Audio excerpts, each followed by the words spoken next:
na niya matandaan kung kailan huling kumain ng maayos ang mga kapatid niya. Gabing-gabi na, ngunit gising pa rin si Lyra.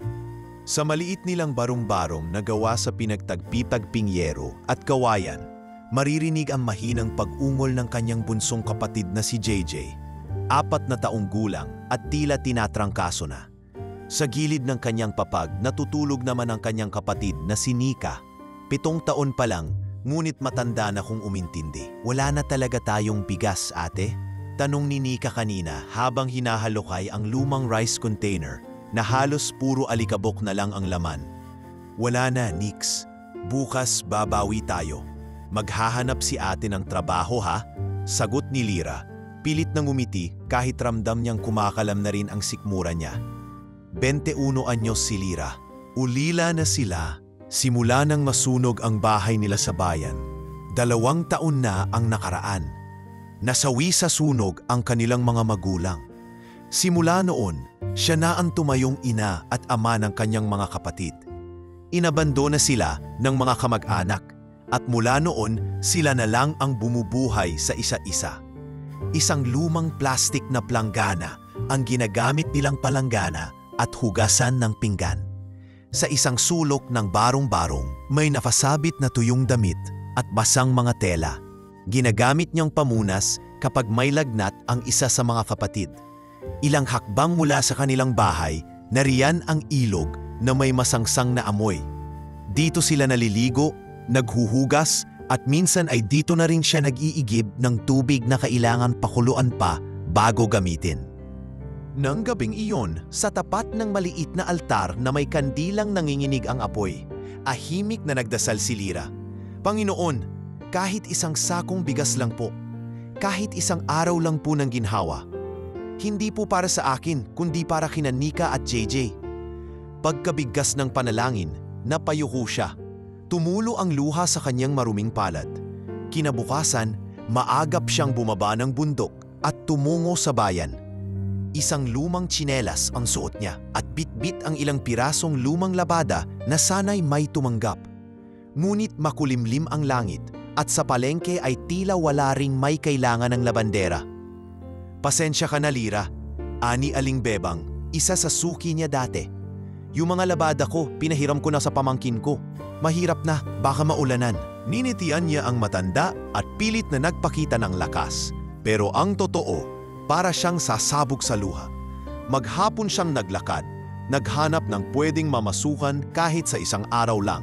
Karinderya, palengke, kahit tagahugas ng pinggan. Ngunit wala. Tanghali na, uminit ang ulo ng langit. Kumulo ang tiyan niya. Sa ilalim ng isang tulay malapit sa palengke. Naupo siya at pinilit itago ang mukha. Dito siya minsang nagpapahinga kapag sobrang init o pagod sa paghahanap buhay. Dumaan ang isang lalaking nakaputing polo at iim na pantalon. Malinis ang hiwa ng kuhok at may suot na relos na mukhang mamahalin. Napatingin si Lyra ng saglit pero agad ding ibinalik ang tingin sa sahig. Ilang minuto pa'y lumapit ang lalaki sa kanya. Miss, okay ka lang ba? Mahinahong tanong ng lalaki. Hindi agad siya sumagot. Napatingin siya ng marahan. Kita sa mukha niya ang pagod at gutom. Pasensya na po, wala po akong hinihingi. Upo lang po ako sandali, sagot ni Lyra, halos pabulong. Ngumiti ang lalaki. Wala kang kailangan, tahimik. Kung totoo lang po, kahit isang sakong bigas lang. Kahit bayaran ko ng trabaho sa bahay, wala na po talaga kaming makain. Muli siyang napahimik. Tila napahiya sa sinabi niya. Napalingon si Lyra nang marinig ang tinig ng lalaki. May maiaalok ako sa'yo. Pero hindi ito basta-basta. Napakunot ang noo niya. Ano pong ibig niyong sabihin? Tutulungan kita. Bibigyan kita ng isang sakong bigas ngayon din. Pero gusto kong makasama ka ngayong gabi. Natigilan si Lyra. Hindi ko ito sinasabi para bastusin ka. Dagdag ng lalaki. Pero ito lang ang paraan ko ngayon. Wala kang kailangang gawin bukod sa pagsama sa akin. Isang gabi lang. Tila biglang sumikip ang mundo ni Lyra. Para siyang nalunod sa sariling hininga. Para siyang sinaksak ng realidad na ilang araw na niyang iniiwasan. Gutom, sakit, mga kapatid na walang kamalay-malay. At isang alok na hindi niya alam kung dapat tanggapin o tatanggihan. Ano pong pangalan ninyo? Mahina niyang tanong. Victor, sagot ng lalaki habang nanatili ang piting sa kanyang mga mata. Isang gabi lang po ba? Muling tanong ni Lira, bakas ang luha sa gilid ng mata. Oo, at pagkatapos nun, wala na akong aasahan pa sa'yo. Matagal bago siya tumango. Halos hindi niya maigalaw ang mga paa habang sumasama kay Victor papuntang motel sa gilid ng bayan. Tahimik ang biyahe. Walang salita. Tanging tunog ng makina ng lumang kotse at tibok ng kanyang dibdib ang naririnig niya. Pagpasok sa kwarto, inilapag ni Victor ang plastik ng bigas sa gilid ng mesa. Umupo sa silya at tahimik na naghubad ng sapatos. Hindi siya nilapitan, hindi siya minadali. Sa halip, tinanong siya nito, "Sigurado ka bang gusto mong ituloy ito?" Hindi siya sumagot. Tumayo sa tabi ng kama, niyapos ang sarili. Tumango na lang si Lira at ang gabing iyon, naging simula ng isang istoryang hindi niya kailanman inakala. Sa pag-uwi niya kinabukasan, dala niya ang isang sakong bigas. Sa mga kamay ng mga kapatid niya, muling nabuhay ang mga ngiti. Ngunit sa puso ni Lira, isang sugat ang umusbong. Tahimik, malalim at may bahid ng hiya at pagkalito. Tahimik ang paligid habang tinutulak ni Lira ang pariton na may lamang isang sakong bigas. Maliit lang ang gulong nito at wasak na ang isang bahagi, kaya't kailangan niyang butahin ito paminsan-minsan para hindi masira ang sako. Ang bawat hakbang niya ay mabigat, hindi lang dahil sa bigat ng laman ng kariton, kundi sa bigat ng konsensyang pilit niyang isinasantabi. Pagdating sa barong-barong nila, agad siyang sinalubong ni Nika. Ate, ang dami po nating bigas." Bulalas ng bata, tumatalon-talon sa tuwa, habang si JJ naman ay dahan-dahang lumapit at niyakap ang binti ni Lira. Ngumiti si Lira, pilit na pinatibay ang sarili. "May tumulong lang sa atin, Nix. Mabait si kuya. Binigyan tayo. Pwede na po tayong kumain ng maraming beses. Hindi na po natin kailangan manghingi." Sabi pa ni Nika habang yakap-yakap ang isang lumang kawali. Habang pinaukuluan ni Lira ang tubig para sa kanin, pinagmamasdan niya ang dalawang kapatid na abalang nag-aayos ng kanilang mga plato. Lumang plastik na halos pinalambot na ng panahon. Sa kabila ng tasiyahan sa kanilang mga mata, dama ni Lira ang kalungkutan sa puso niya. Hindi niya masabi kung masaya ba siya o mas lumalim lang ang sugat sa kanyang pagkatao. Kinagabihan, habang natutulog na ang kanyang mga kapatid, napatingin si Lira sa kisame nilang butas-butas. Sumisingit ang malamig na hangin sa bawat puwang at ramdam niya ang kilabot ng gabing nagdaan. Parang iniiwan ng lamig sa katawan niya ang marka ng isang kasalanang di niya masambit. "Hindi ko ginawa to para sa sarili ko, para sa kanila to." Mahinang bulong niya sa sarili, pilit na ikinukumbinsi ang sariling hindi siya masama. Lumipas ang ilang araw at kahit puno ang lalagyan nila ng bigas, kakaiba ang pananahimik ni Lira. Hindi siya lumalabas ng bahay tuwing hapon. Pinipiling umiwas sa mga mata ng tao. Sa palengke, kung saan dati ay lagi siyang umiikot, ngayon ay tila isa na siyang multo. Tila nararamdaman niyang may mga matang sumusunod sa kanya, mapanuri, mapanghusga. Isang hapon, habang bitbit ang isang basyong lata ng gatas na sanay maibenta sa junk shop, nadaanan niya ang mga kababaihang nagkukumpulan sa tindahan ni Aling Bebang. Alam mo ba, yung si Lira, nakita raw sa isang motel kasama yung lalaking mukhang taga Maynila. Bulong ng isa. Nako, kaya pala bigla na lang nagkaroon ng isang sakong bigas. Hindi yata basta-basta yon, ha? Dagdag pa ng isa. Kawangwari naman. Wala nang magulang, tapos may maliliit pang kapatid. Pero sayang, maganda pa naman. Napahinto si Lira. Halos bitawan ang hawak niyang lata. Dahan-dahan siyang naglakad palayo, pilit pinipigil ang luha na namumuong muli sa kanyang mga mata. Ang bawat salita ng mga babae ay parang kutsilyong dumudurog sa kanyang puso. Sa daan pa uwi, nadaanan niya ang junk shop ni na Mang Rod. "Mang Rod, may pambili po ba kayo ng lata?" Napatingin ang matanda, tapos ay umiwas ng tingin. "Wala akong barya ngayon, Lira. Sa susunod na lang." Alam niyang kasinungalingan yon. Isang linggo pa lang ang nakaraan, ay binibili pa nito ang kahit isang boteng mineral water. Pero ngayon, kahit isang lata ayaw tanggapin. Napahawak siya sa lata at tumango. Salamat na lang po, mahina niyang tugon. Pag-uwi sa bahay, halos hindi niya matingnan ang mga kapatid. Pinilit niyang magluto ng lugaw gamit ang bigas at kaunting asin. Walang ulam, pero kumain naman ng masaya sina Nika at JJ. Ang sarap po talaga kapag may bigas tayo, ate, sabi ni Nika habang sumusubo. Numiti si Lyra pero may kirot sa dibdib. Oo, Nix, basta lagi tayong magkasama. Gagawa ako ng paraan. Matapos silang kumain, umupo siya sa gilid ng papag at pinagmasdan ang dilim sa labas. Wala ng buwan. Tanging lampara ang nagsilbing liwanag sa kanilang tahanan. Waring ang gabing iyon ay mas madilim kaysa dati. Bigla siyang napatindig nang may narinig siyang mga yabag sa labas. Sumilip siya sa siwang ng kanilang pinto. Isang lalaking pamilyar ang papalapit. May bitbit na 2 plastic bag. Isa'y puno ng delata at isa'y may kahon ng gamot. Si Victor. Nanlaki ang mga mata ni Lyra. Mabilis siyang lumabas. Sinalubong ang lalaki bago pa man makalapit sa mismong barong-barong. Anong ginagawa niyo rito? Mahina ngunit mariing tanong niya. Ibinigay ko lang to para sa mga kapatid mo. Wala na akong ibang intensyon. Hindi ko to kailangan. Umalis na po kayo, sagot ni Lyra. Nanginginig ang kamay. Hindi nagsalita si Victor. Inilapag lang ang mga bitbit sa gilid ng pintuan at tumango. Hindi ako pumunta para maningil. Hindi ako babalik kung ayaw mo. Paumanhin. At tuluyan na siyang lumakad palayo. Naiwang nakatayo si Lyra. Naguguluhan, puno ng tanong sa isipan. Bakit bumalik ang lalaking iyon? Wala naman siyang pinangakong kapalit.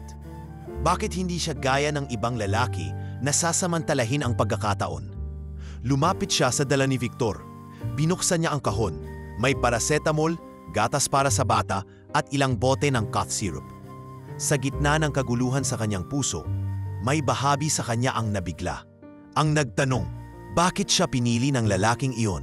Hindi niya alam na ang simpleng estrangherong iyon ay may dalang kasagutan hindi lang sa kanyang kagutuman, kundi sa isang mundong matagal na niyang isinuko sa kahirapan. Ngunit sa ngayon, sa mga araw na ito, isa lang ang sigurado kay Lyra.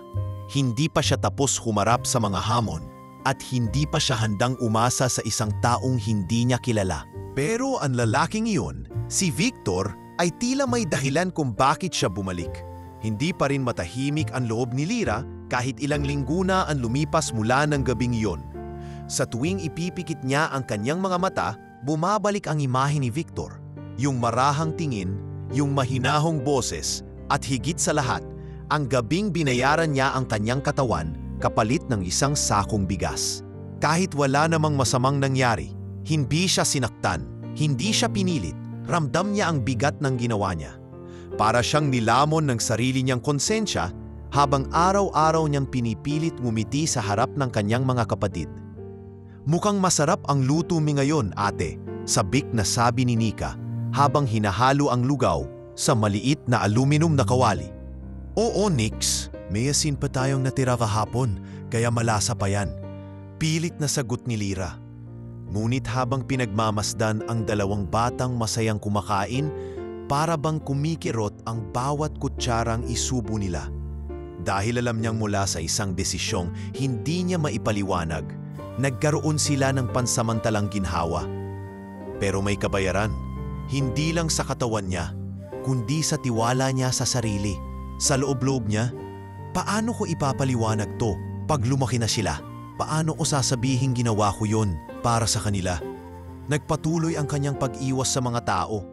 Kung dati sanay siyang makihalubilo sa palengke at tumambay sa gilid ng tindahan ni Aling Bebang, ngayon ay mas pinipili na lang niyang dumaan sa likod ng eskinita, umiwas sa madaldal na mga mata. Isang araw, habang naglalakad siya pauwi, bitbit ang ilang kahoy na panggatong, nadaanan siya ng mag-asawang sina Aling Cora at Mang Lando. May hawak silang bayong ng prutas. Uy, si Lyra! Biglang yumaman yata. May bigas na, may groceries pa raw. Maririnig niyang bulong ni Aling Cora habang nakatalikod. Hindi raw galing sa Diyos ang ginhawang bigla-bigla. lalo na kung babae ang pinag-uusapan, sabat naman ni Mang Lando. Nag-init ang mukha ni Lyra. Halos mapaiyak siya sa kinatatayuan, ngunit pinilit niyang iangat ang mukha at maglakad ng diretsyo. Pag-uwi niya sa barong-barong, ibinagsak niya ang mga kahoy sa gilid, humagulgol sa sahig na lupa at tinakpan ang kanyang mukha gamit ang kanyang lumang panyo. Bakit ganito? Ginawa ko lang naman yun para mabuhay sila. Bakit ganito kabigat? Paulit-ulit niyang bulong habang nanginginig sa luha. Gabi-gabi parang isang bangungot ang gumigising sa kanya, ang pakiramdam na hindi siya malinis, hindi siya karapat-dapat. Kahit pa wala namang masama sa panlabas na anyo, parang may tinik sa loob ng kanyang dibdib na ayaw bumitaw. Ilang araw ang lumipas at tila lalong lumalala ang pananahimik ni Lyra. Halos hindi na siya lumalabas, maliban lang kapag kailangang bumili ng asin o mantika. Isang hapon, habang tinatanggal niya ang mga tuyong damit sa sampayan, lumapit si Nika. "Ate, galit ka po ba sa akin?" Inosenteng tanong ng bata. Napalingon si Lyra. "Ha? Hindi, Nix. Bakit mo naman naisip yan?" Kasi, hindi ka na po nagkukwento sa amin. Hindi ka na rin po tumatawa. Palagi ka lang po tahimik." Napayuko si Lyra. Paano nga ba niya ipapaliwanag sa isang 7 taong gulang ang bigat ng kanyang dinadala? "Sorry, Nix. Hindi ako galit sa'yo. Hindi ako galit sa inyo ni JJ. Minsan lang talaga napapagod si ate." Marahan niyang sagot sabay haplos sa buhok ng bata. "Gusto mo po ba ng yakap?" Tanong ni Nika. Hindi na siya sumagot, tumango lang at hinayaang yakapin siya ng kapatid. Sa yakap na yon parang sandaling gumaan ang bigat ng kanyang dibdib. Pero alam niyang hindi sapat ang mga yakap para mapawi ang hiyat takot na unti-unting kumakain sa kanya. Kinabukasan, nagdesisyon siyang muling subukang maghanap ng trabaho. Kailangan niyang makaahon, hindi lang sa kahirapan kundi sa pagkakabaon ng sarili niyang konsensya. Dumiretso siya sa barangay hall para magtanong kung may trabahong bukas. Sa labas pa lang, sinalubong siya ng malamig na tingin ng ilang opisyal. Pinapasok naman siya ni Ka Marlon, isang barangay tanod. "O Lyra, may kailangan ka ba?" Tanong nito habang nagkakape.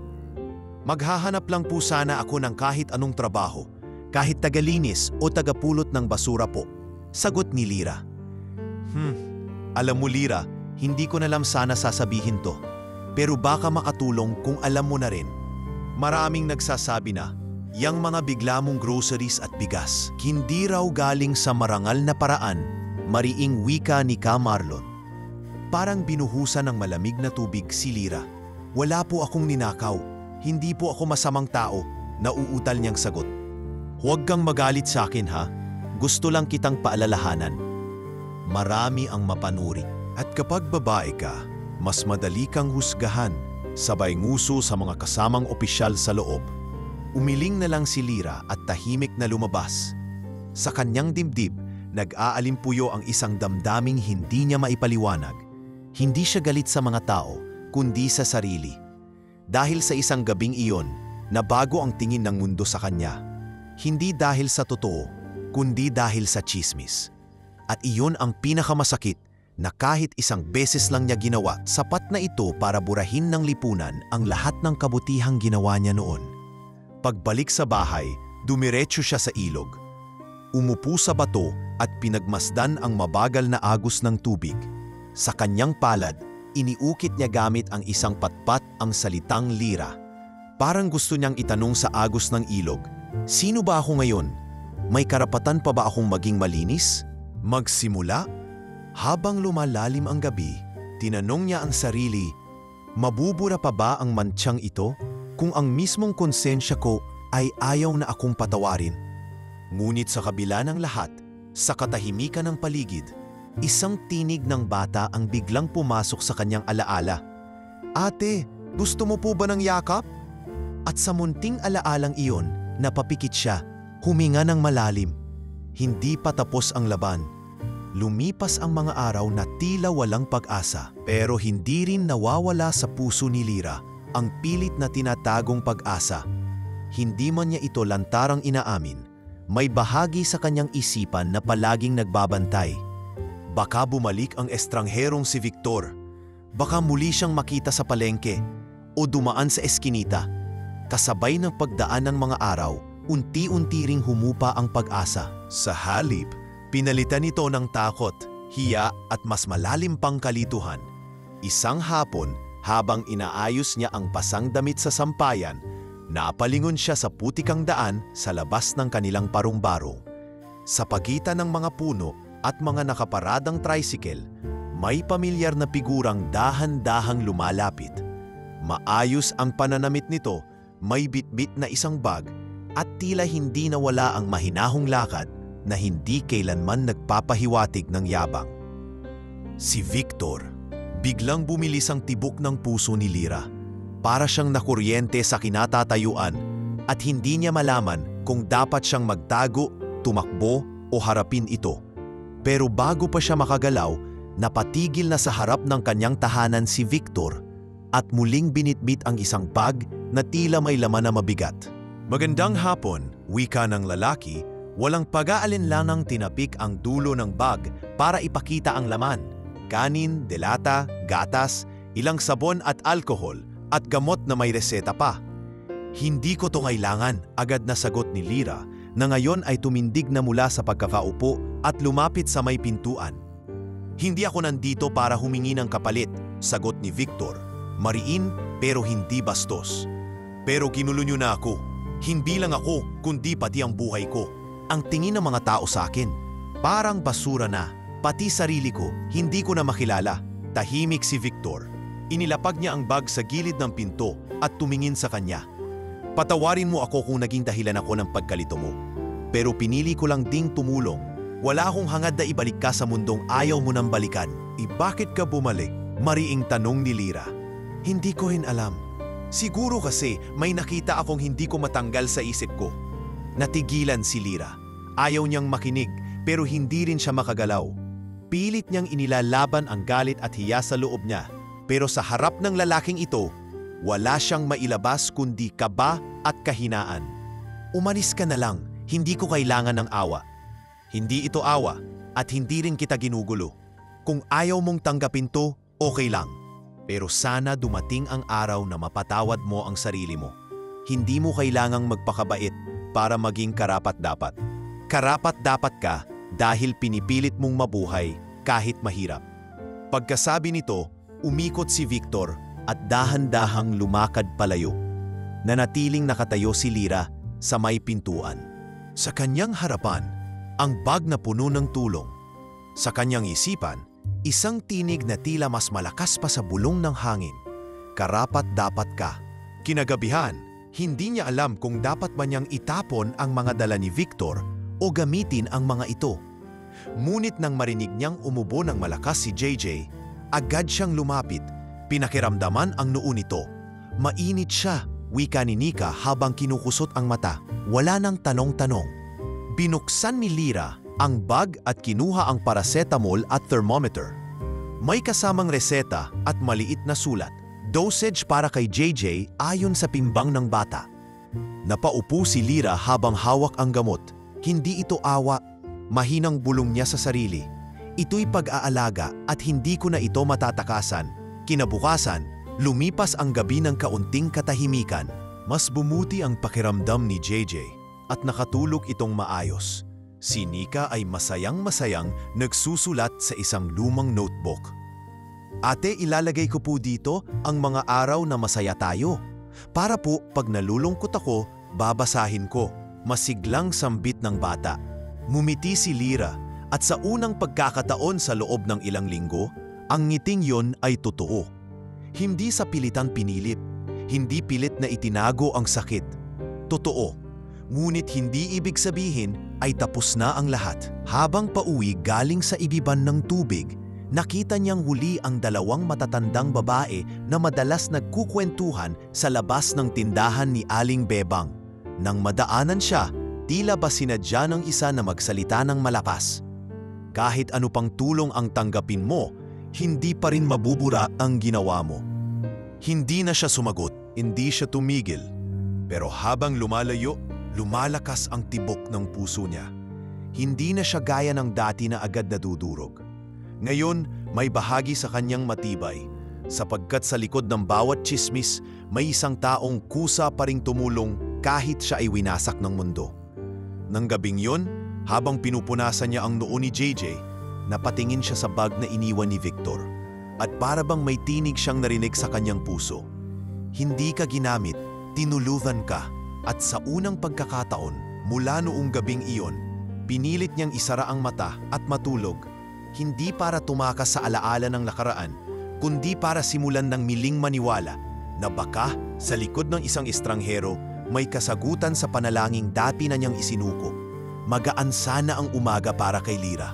Maaliwalas ang langit at sa unang pagkakataon ay tila magaan ang kanyang pakiramdam. Bumaba na ang lagnat ni JJ at si Nika ay masiglang naglalaro sa may bakuran gamit ang mga batot tansan na pinagdikit-dikit. Sa kabila ng hirap ng buhay, may bahid ng katahimikan sa kanilang maliit na mundo. Subalit hindi nagtatagal ang kapayapaan kapag ang paligid ay puno ng mga matang mapamhusga. Pagbaba ni Lyra sa palengke para bumili ng asin at suka, naramdaman niyang tila bumagal ang paligid. Ang mga taong dati kausap niya ay bigla na lamang lumilingon at bumubulong sa isa't isa. Iisa ang tema ng kanilang mga tingin, panghuhusga. Habang pumipila sa tindahan ni Aling Bebang, napansin niyang palihim siyang tinititigan ng tatlong babae na nakaupo sa bangkong kahoy. Yan yung dalagang tumanggap ng sakong bigas kapalit ng katawan, di ba? Bulong ng isa, ngunit sapat na para marinig ni Lyra. Sayang yan, maganda pa naman. Akala mo mahiniin pero tignan mo. Nakakahiya sa mga bata. Yan ang magiging modelo ng mga dalagita sa lugar natin? Nanginginig ang kamay ni Lyra habang inaabot ang barya. Aling Bebang, isang sukang puti at asin po. Mahinang sambit niya. Hindi kumibo si Aling Bebang. Tiningnan lang siya mula ulo hanggang paa. At saka ibinagsak ang bote ng suka at supot ng asin sa ibabaw ng lamesa. Piso ang sukli. Malamig na tugon. Tahimik na tinanggap ni Lyra ang sukli. Sabay lingon sa paligid. Lahat ng matang makakasalubong niya ay tila nagsasabi ng parehong mensahe. Alam namin ang ginawa mo. Pag-uwi niya, hindi na siya dumaan sa harapang eskinita kundi sa likod na palikuliko, kahit pa maputik at puno ng ligaw na damo. Pagkarating sa bahay, agad niyang ibinaba ang mga pinamili at naupo sa gilid ng patag. Napayuho siya, pilit pinipigil ang pag-iyak. Ngunit hindi na niya nakayanan. Bumagsak ang luha sa kanyang mga palad. Hindi niya maintindihan kung bakit ganun kabilis manghusga ang mga tao. Wala man lang nagtangkang itanong kung bakit niya iyon nagawa, kung ano ang pinagdadaanan niya, kung gaano kasakit ang gabing iyon para sa kanya. Maya-maya, narinig niyang bumukas ang pinto. Si Nika, may dalang maliit na tangkay ng bulaklak, ang lumapit sa kanya. Ate, para sa iyo po, ngiti ng bata habang inaabot ang bulaklak. Salamat, Nix. Mahina niyang sagot, pilit na ngumiti. Kanina po, may mga batang nagsabi sa akin na masama daw kayo. Pero sabi ko, hindi po totoo yun. Sabi ko po, kayo ang pinakamabait na ate sa buong mundo. Napakagatlabi si Lyra. Walang mas hihigit pa sa sakit ng hindi lang siyang ginagapos ng tsismis, kundi pati ang mga inosenteng niyang kapatid. Sa mga sumunod na araw, lalo pang lumala ang mga bulungan sa paligid. May isang umagang pinuntahan siya ng barangay tanod, si Ka Emil. Lyra, umpisa ng maanda habang nakatayo sa tapat ng barong-barong. Napag-uusapan ka na ng mga nanay sa barangay.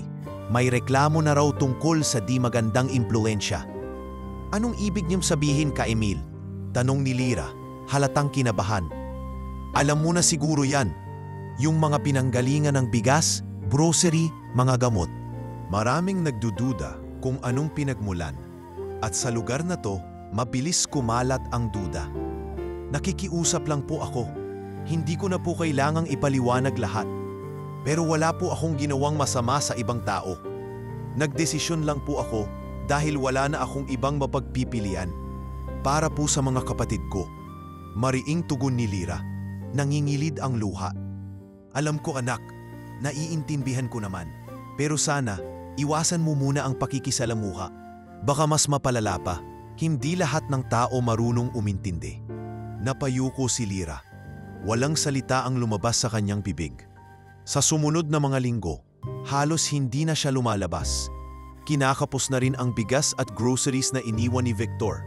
Ngunit ayaw na niyang muling humingi ng tulong. Ayaw niyang magmukhang umaasa. Mas pinili niyang iatras ang sarili sa mundo. Palayain ang mga kapatid mula sa tsismis kahit pa siya ang masaktan. Gabi-gabi, tinitignan niya ang mga anak ng kanyang mga magulang habang natutulog. Si Nika, may liwanag sa mukha habang niyayakap ang lumang manika, at si JJ may bahagyang ngiti sa kanyang pagtulog. Sa gitna ng katahimikan, nagsasalita ang puso ni Lyra. Hindi ako masama. Hindi ako bastos. Isa lang akong ate na pilit binubuhay ang mga kapatid niya sa mundong mabilis manghusga at mabagal umunawa. Kinabukasan, maagang gumising si Lyra. Nagpasya siyang kailangan niyang bumangon.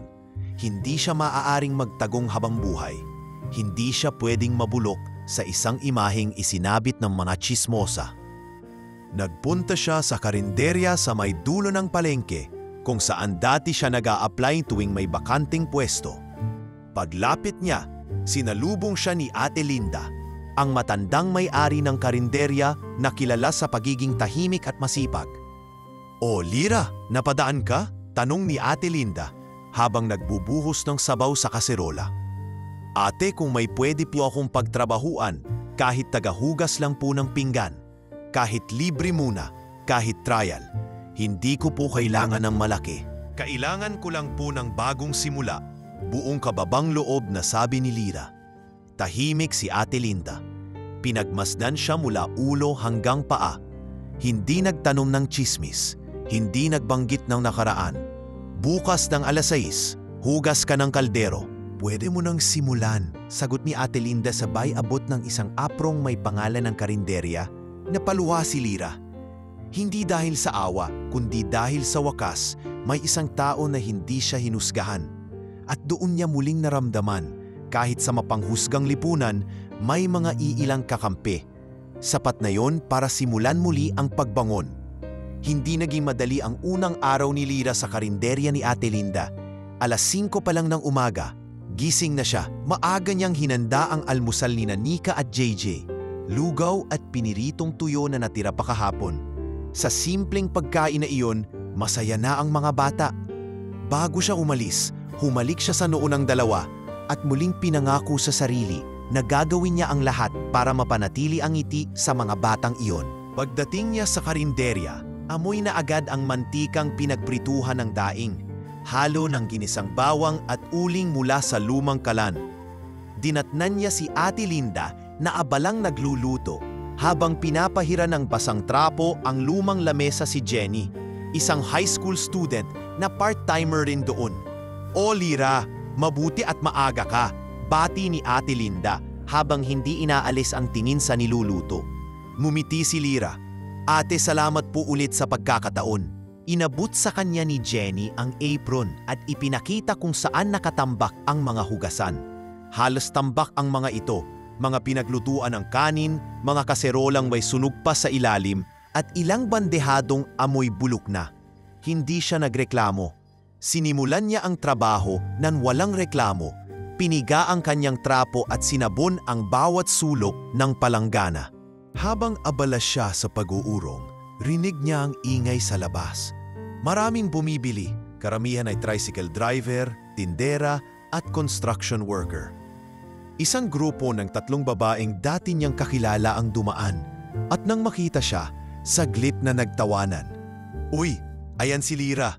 Mula sa motel, diretso sa lababo." Biro ng isa. Dati, katawan ng puhunan.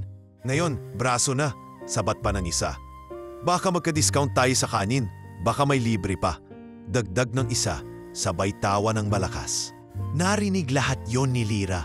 Masakit, mainit sa tenga. Pero pinili niyang hindi tumingin. Hindi siya pwedeng masaktan ngayon. Hindi sa araw ng kanyang muling pagbangon. Pagkatapos ng 2 oras na tuloy-tuloy na paghuhugas, pinaupo siya ni Ate Linda sa may gilid. "Upo ka muna. Painom ka ng tubig, Lyra." Tahimik siyang umupo at uminom sa basong plastik na may basag sa gilid. "Salamat po, ate." Mahinang wika niya. Tumingin si Ate Linda sa kanya. "Alam mo, bata pa lang ako, marami na akong nakilalang katulad mo. Mga babaeng sinubok ng buhay at minsang nadapa pero pilit bumabangon. Ang problema lang, maraming tao ang ayaw maniwala na pwedeng magbago ang tao. Hindi agad nakasagot si Lyra. Pero hindi lahat ng tao pareho. Huwag mong hayaang wasakin ng ibang tao ang tiwala mo sa sarili mo. Dito sa karinderya, hindi kita huhusgahan. Basta't marunong kang rumespeto at magtrabaho ng maayos, welcome ka rito. Dagdag ni Ate Linda. Napaluha si Lyra. Hindi po kasi madaling palampasin yung sakit. Yung tuwing lalabas ako, parang binubura ako ng tingin ng mga tao. Alam ko, pero balang araw, hindi na yan masakit. Kasi wala nang halaga ang tingin nila. Mas mahalaga kung ano ang tingin mo sa sarili mo. Kinagabihan, pag-uwi niya, sinalubong siya ni Nika na may dalang papel. Ate, gumawa po ako ng drawing natin sa school. Masayang anunsyo ng bata. Ipinakita nito ang iginuhit. Isang babae na may hawak na tabo sa lababo, habang dalawang bata ang nakaupo sa sahig na may ngiti. Ang ganda po ng drawing mo, Nix, sabi ni Lyra. Ikaw po yan, ate. Kasi ikaw po ang pinakamagaling maghugas ng pinggan sa buong mundo. Hindi na niya napigilan ng tawa. Isang malinis at totoo, mula sa puso. Pagkatapos ng ilang linggong halos hindi siya makatawa, para bang biglang gumaan ang kanyang mundo. Dahil sa kasipagan ni Lyra, napansin agad siya ni Ate Linda. Tuwing break ay tinuturuan siya nito kung paano timplahin ang sausawan ng pokwat baboy. Paano magluto ng ginisang munggo na may tamang alat at kung paano mag-ayos ng resibo para sa suki. Unti-unti, hindi lang paghuhugas ang ginagawa niya, kundi natututo na rin siyang humawak ng maliit na sistema. Minsan, habang naglilinis siya ng mesa, nilapitan siya ni Jenny. Ate Lyra, totoo po ba na may nangyari talaga? Sa inyo noon? Inosente ang tanong. Walang bahid ng panghuhusga. Hindi agad sumagot si Lyra. Tumingin lang siya kay Jenny. Bakit mo tinatanong? Kasi po, kahit ano raw ang sabihin ng tao, si Ate Linda po ang laging nagtanggol sa inyo. Sabi niya, mas matapang pa kayo sa lahat ng kilala niya. Napangiti si Lyra. Ang mahalaga, Jenny, hindi kung anong ginawa mo, kundi kung anong ginagawa mo ngayon para bumangon. Tumango si Jenny. Ang galing niyo po. Sa mga sumunod na linggo, tuloy-tuloy ang trabaho ni Lyra. Hindi pa rin nawawala ang bulungan, ang paminsang pamimintas. Pero may mga unti-unti na ring lumalapit at bumabati sa kanya. May isang matandang lalaki, si Mang Nestor, na laging bumibili ng kape sa karinderya. Lyra, yung timpla mo ngayon parang panalo sa loto. Biro nito isang umaga. Tamang alat lang po, Mang Nestor. Sagot ni Lyra na may ngiti. Alam mo anak, sa dami ng tao rito sa palengke, bihira ang masipag at hindi reklamador. Sa'yo, nakita ko yon. Napatingin si Lyra sa matanda. Hindi ito mukhang mapanghusga. Hindi ito nagtanong ng tungkol sa nakaraan niya. Basta't araw-araw itong bumabalik para sa kapit ngiti. Sa dulo ng linggo, ibinigay ni Ate Linda ang kanyang unang sweldo.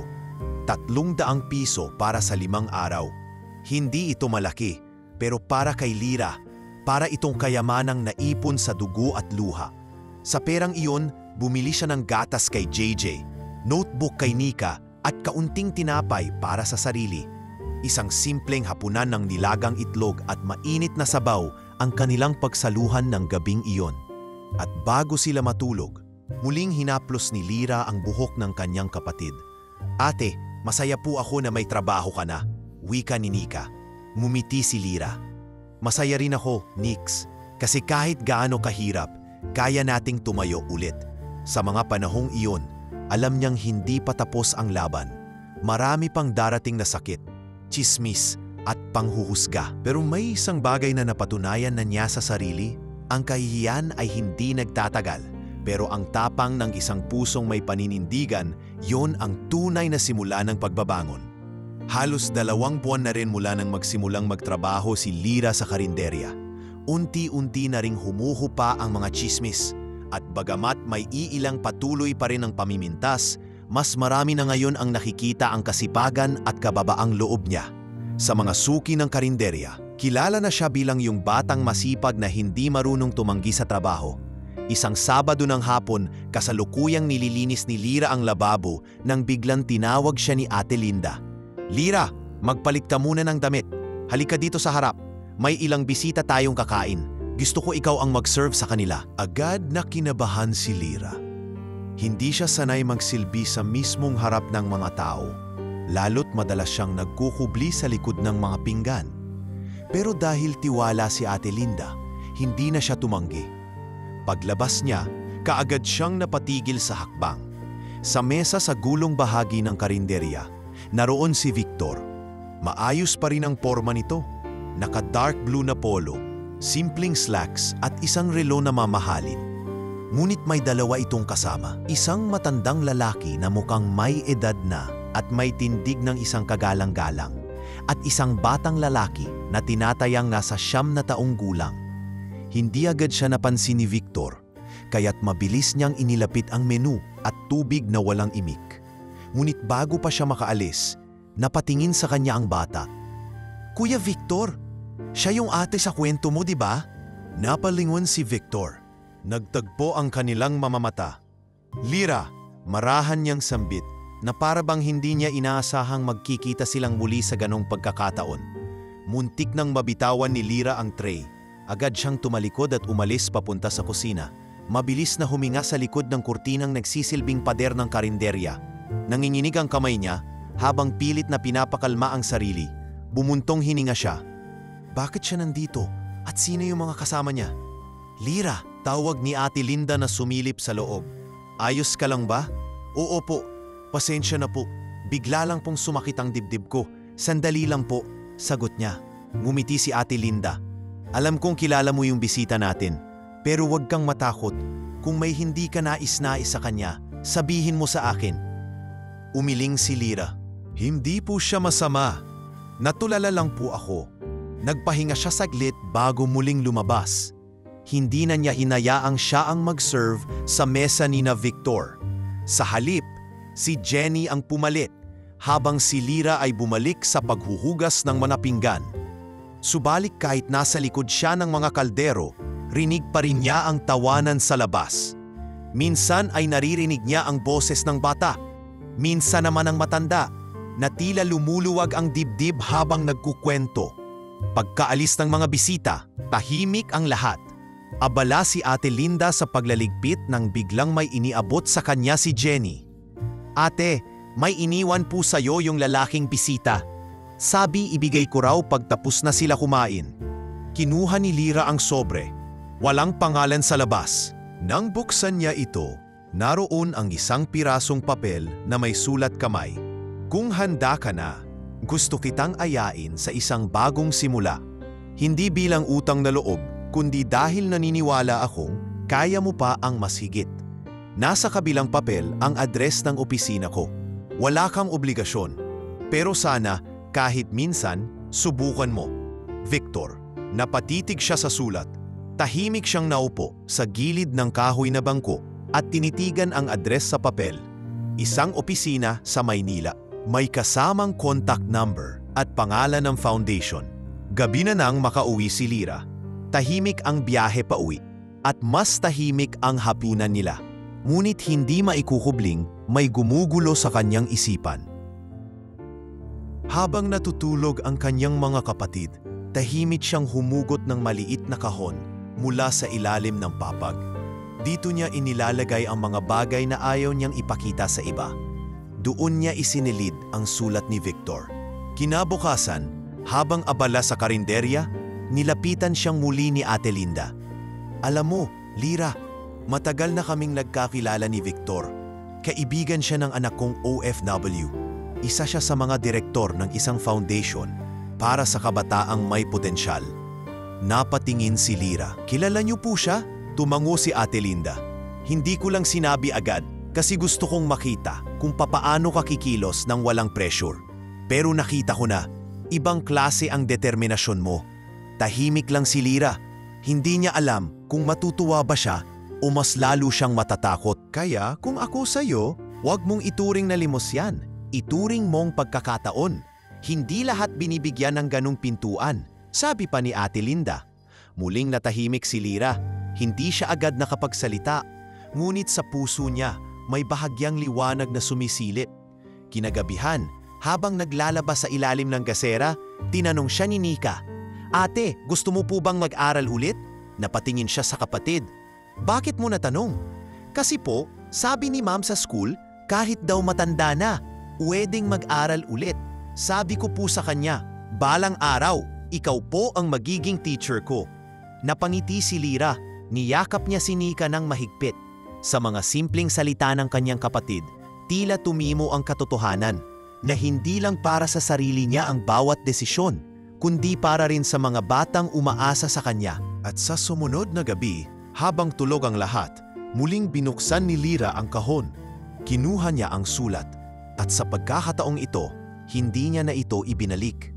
Itinabi niya ito sa kanyang unan. Isang senyales ng posibilidad.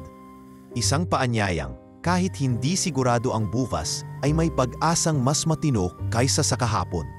Tumagal ng halos 1 linggo ang pag-aalinlangan ni Lyra. Sa bawat araw na lumilipas, ila lalong bumibigat sa kanyang dibdib ang sulat ni Victor na nakatago sa ilalim ng kanyang lumang unan. Sa umaga'y gigising siya, papasok sa karinderya, magsisilbi, maghuhugas ng pinggan at uuwi sa parehong barong-barong. Gabi-gabi namang tinititigan niya ang papel na may address at numerong binigay ni Victor. Ngunit wala pa ring lakas ng loob na tumawag o bumisita. Hindi niya alam kung ito ba ay isang bitag ng utang na loob o isang tunay na pagkakataong hindi niya dapat palampasin. Hindi siya sanay sa tiwala. Hindi siya sanay sa kabaitan na walang hiniringing kapalit. Lalo't galing ito sa isang lalaking minsan nang naging saksi sa kanyang kahinaan. Isang gabi, habang pinapaliguan niya si JJ, bigla itong nilagnat. Paulit-ulit ang ubo at parang hindi sapat ang paracetamol na meron sila. Nilapitan niya si Ate Linda sa karinderya kinabukasan para magpa-absent ng 1 araw. Nang marinig ang dahilan, agad siyang inalok ng kaunting pera para makabili ng gamot. "Huwag mong tanggihan, Lyra," mariin sabi ni Ate Linda. "May mga bagay na hindi mo dapat sinusolo." Napaiyak na lamang siya. "Hindi ko po alam kung bakit ako laging tinutulungan. Hindi naman po ako karapat-dapat." Ngumiti si Ate Linda at hinaplos ang kanyang likod. "Karapat-dapat ka dahil pinipilit mong mabuhay ng may dignidad kahit sinasaktan ka ng mundo." Pagka-uwi niya, agad niyang binihisan si JJ at isinakay sa tricycle papuntang health center. Doon, sinabihan siyang kailangan ng follow-up check-up at kung maaari, mas mabuting dalhin ang bata sa munisipyo sa araw ng linggo dahil may libreng medical mission. Doon muling sumiksik sa isipan niya ang sulat ni Victor. Paano kung sa kanya ako humingi ng tulong para mapagamot si JJ ng maayos? Paano kung hindi ito bitag, kundi isa talagang alok ng panibagong simula? Kinagabihan, habang tinatapalan niya ng bimpo ang noo ng kanyang kapatid, napatingin siya sa dingding ng barong-barong nila. May mga papel na nakapaskil doon. Ang mga unang drawing ni Nika, ang reseta ng gamot ni JJ at ang paalala ni Ate Linda tungkol sa schedule ng karinderya. Sa gitna ng mga iyon, ipinaskil niya ang sulat ni Victor. "Para maalala ko araw-araw na may tanong akong hindi pa sinasagot," sabi niya sa sarili. Kinabukasan, habang bitbit ang pinamalengke, dinaanan siya ni Ate Linda sa likod ng karinderya. "Lyra, kung sakaling dumating ang araw na may pagpipilian ka, isang mundo na pwedeng magbago ang buhay mo, pero takot kang subukan, anong gagawin mo?" "Hindi ko po alam," sagot ni Lyra. "Lalo na kung hindi ko alam kung totoo ba yon o panaginip lang." "Ang totoo," sagot ni Ate Linda, "lahat ng bagong simula ay may kasamang takot. Pero minsan, ang pagtakbo sa panganib ay mas malupit kaysa sa panganib mismo." Tumango si Lyra. Ilang beses niyang narinig ang ganitong payo, ngunit ngayon lang ito tumama ng diretsyo sa kanyang puso. Kinagabihan, kinausap niya sina Nika at JJ habang sabay-sabay silang kumakain ng lugaw. "Nix, Jay, may gusto akong sabihin sa inyo," bungad niya. Tumingin agad si Nika. "Ano po yun, ate? May nagtangkang tumulong sa atin noon, di ba? Yung nagbigay ng bigas, ng gamot." Binigyan niya ako ng pagkakataon na makapag-aral at makahanap ng mas maayos na trabaho. Pero, kailangan ko pong umalis pansamantala para matanggap ko yon. Natahimik si Nika. Si JJ na may walang imik, nakatitig lang sa kanyang mangkok. Babalik po ba kayo agad? Tanong ng bata. Oo naman, hindi ko kayo iiwan. Sabay yakap niya sa dalawa. Pero kailangan ko lang simulan ng hakbang para sa mas magandang kinabukasan natin. Kinabukasan, isinama siya ni Ate Linda sa terminal ng bus. Dala-dala niya ang isang lumang backpack na may 2 palit na damit, isang notebook, ang sulat ni Victor at litrato ng mga kapatid. Lira, sabi ni Ate Linda habang nakapila na siya sa terminal, anumang magyari, huwag mong ikahiya kung saan ka galing, pero huwag mo na ring hayaang ikulong ka ng kahapon mo. Mumiti siya. Salamat po sa lahat, Ate Linda. Hindi ko po malilimutan ang kabutihan niyo. Habang umaandar ang bus pa Maynila, sumandal siya sa bintana. Sa kanyang mga palad, mariing nakasapo ang bag na bitbit niya, habang pinagmamasdan ang pagliit ng kanyang baryo sa likuran. Pagdating sa Maynila, hindi agad siya bumaba ng bus. Pinakiramdaman muna niya ang paligid. Ang ingay ng kalsada, ang mga billboard, ang usok ng jeep at bus, ang mga taong nagmamadali. Lahat ng ito'y bagong mundo sa kanya. Isang mundong hindi niya alam kung tatanggap sa kanya o muling lalapastanganin siya. Pero naalala niya ang sinabi ni Ate Linda, huwag mong ikulong ang sarili sa kahapon. Kinuha niya ang address at tinungo ang gusaling tinukoy ni Victor. Isa itong mataas na opisina na may logo ng isang foundation na may paanyayang bukas palad para sa kinabukasan. Sa front desk, maayos siyang tinanggap ng receptionist. May appointment po kayo, ma'am? Tahimik siyang umiling. Binigyan lang po ako ng sulat. Sinabi pong hanapin ko raw si Mr. Victor Espino. Ngumiti ang receptionist. Hintayin niyo lang po sandali. Inaasahan po pala kayo. At habang naghihintay siya sa maliit na sofa sa lobby ng gusali, sa ilalim ng malamig na aircon at habang nakatingin sa maruming tsinelas na suot niya, isang pakiramdam ng kaba at pag-asa ang humaplos sa kanyang puso. Hindi pa siya sigurado kung anong klaseng simula ito, pero isang bagay ang alam niya, na yun ginawa niya ng hakbang palabas sa kahon ng kahapon. At iyon ang pinakamahirap pero pinakamahalagang desisyon sa kanyang buhay. Ang tunog ng aircon at patak ng wall clock sa reception lobby ay tila mas malakas kaysa sa ingay ng busina sa labas. Napaupo si Lira sa sulok ng waiting area, nakakapit pa rin sa kanyang lumang backpack habang pinagmamasdan ang mga taong pabalik-balik sa hallway. Maayos ang suot, magaan ang kilos at may mga hawak na papeles at clipboard. Pakiramdam niya'y hindi siya nararapat doon, na para bang anumang oras ay may lalapit at magsasabing, hindi ka bagay dito, umalis ka. Ngunit ilang saglit pa, lumapit ang receptionist at ngumiti sa kanya. Ma'am Lira, pinapapunta na po kayo sa 3rd floor. Doon po sa Human Resources Office, may mag-aasikaso na po sa inyo. Napatayo si Lira, kinabahan pero tumango. Salamat po. Pag-akyat niya sa 3rd floor, sinalubong siya ng isang babaeng naka-blazer at may dalang clipboard. Ikaw si Lira, tama? Ako si Miss Diane. Nakausap ka na raw ni Mr. Espino dati? Oo po, binigyan po niya ako ng sulat. Mahina niyang sagot. Hinakay siya ni Miss Diane papasok sa isang maliit ngunit malinis na conference room. May nakahanda ng juice at biscuit sa isang tray. At sa lamesa'y may ilang papel at ballpen. Relax ka lang. Wala kang pipirmahang kontrata ngayon. Gusto lang naming makilala ka at ipaliwanag sa iyo kung anong oportunidad ang inaalok ng foundation namin.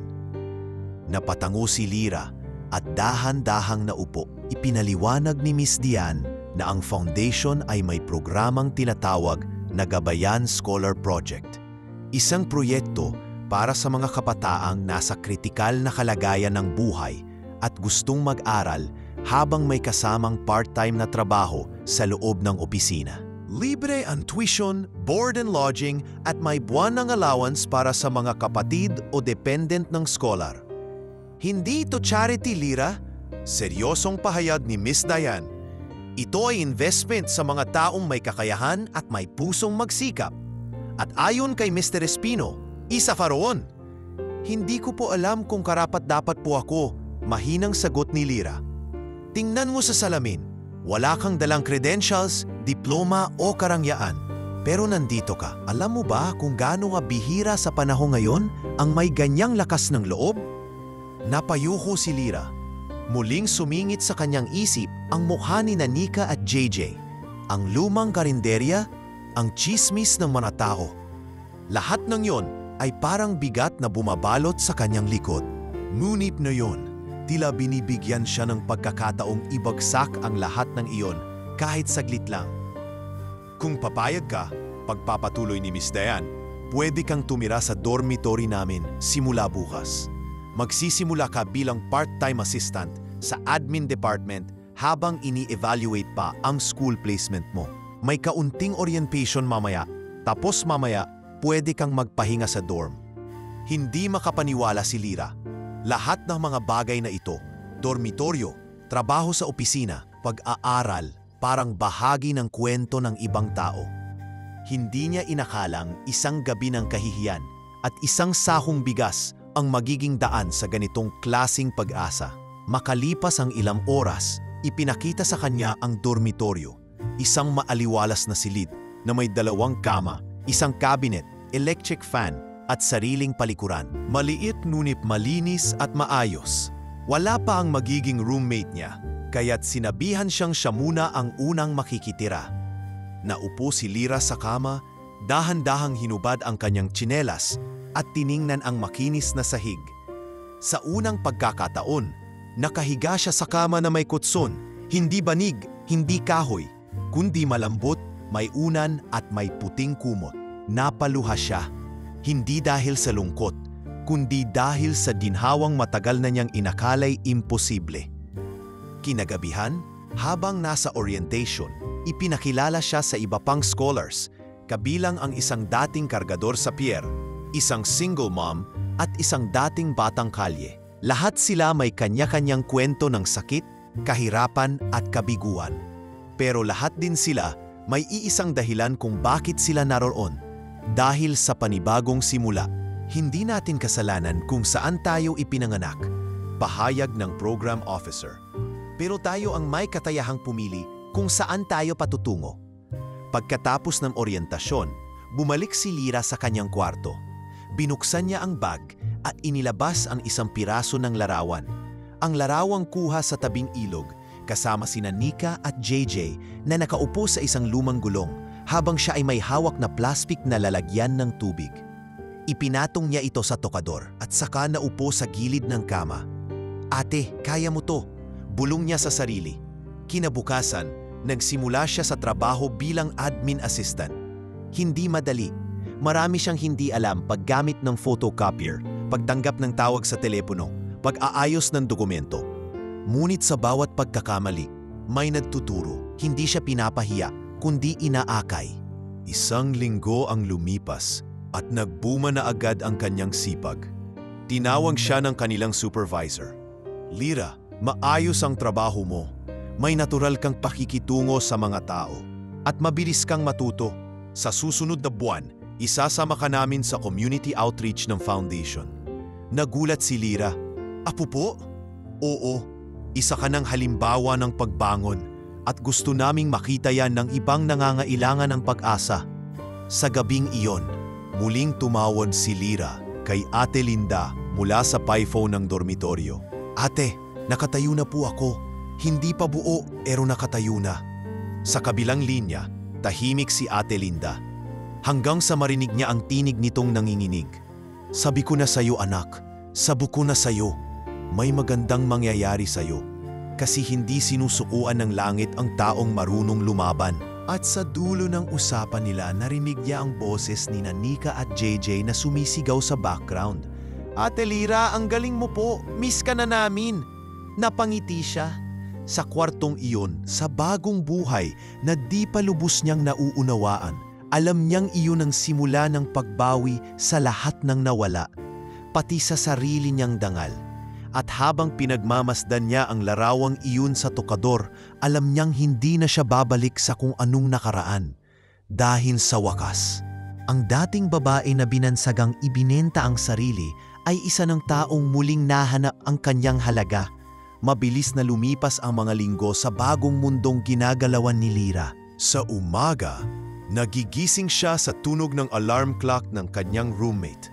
Sa gabi namay, natutulog siyang mahimbing sa kama na dati-rati sa panaginip lang niyang nararanasan.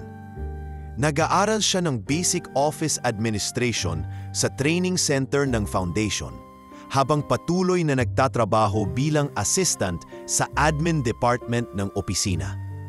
Unti-unting naging pamilyar sa kanya ang paggamit ng computer, ang paggawa ng spreadsheet at maging ang pagsagot sa mga tawag sa telepono.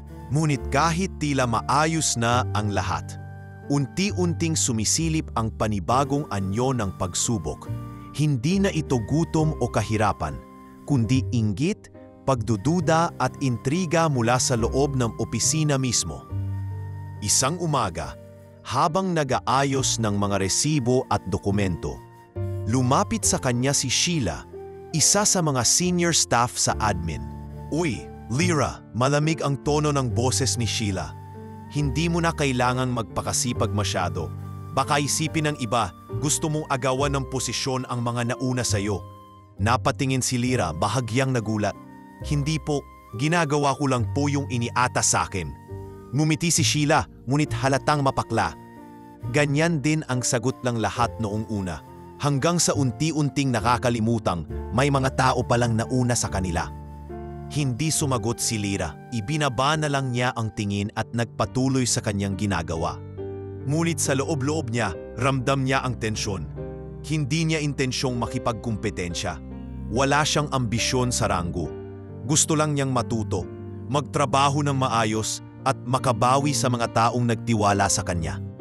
Lumipas ang ilang araw at tila naging mas mapanuri si Sheila. Kahit sa maliliit na pagkukulang ni Lyra, mali ang pagka-staple ng papel, kulang sa label ang envelope, agad itong itinatama ni Sheila sa paraang tila ipinapahiya siya sa harap ng iba. "Mali na naman, Lyra," sabay lingon sa iba. "Baka kasi masyado kang ini-spoil ng boss. Nakakalimutan mo na ang basic admin work." Tila ba palaging isinusumbat na malapit siya kay Victor, na bagamat bihira nila itong nakikita, alam ng lahat na siya ang nakatuklas at nagrekomenda kay Lyra sa foundation. Isang araw, habang nagkakape ang ilang staff sa pantry, hindi inaasahang narinig ni Lyra ang isang usapan. "Alam mo ba, may chismis na si Lyra raw, yung batang tinulungan ni Mr. Espino noon? Alam mo na, galing daw sa hindi malinis na background," bulong ng isang staff. "Baka nga, bihira lang yung ganong klaseng tulong na walang kapalit." "Baka may koneksyon sila dati," sagot ng isa, sabay tawa. Tahimik si Lyra sa likod ng pinto, pinipigilan ng luha at ang panginginig ng katawan. Ilang taon na ang nakalipas mula sa gabing iyon, ngunit parang multo pa rin itong bumabalik. Walang nakakaalam ng buong kwento, ngunit sapat na ang isang bulong para mabura ang kanyang pinaghirapan. Sa gitna ng lahat ng ito, nagkaroon ng isang mahalagang event sa foundation, isang appreciation program para sa mga scholars at benefactors. Isang linggo bago ang event, naging abala si Lyra sa pagtulong sa paghahanda. Siya ang naatasang mag-coordinate ng mga folders, name tags at seating arrangement ng mga panauhin.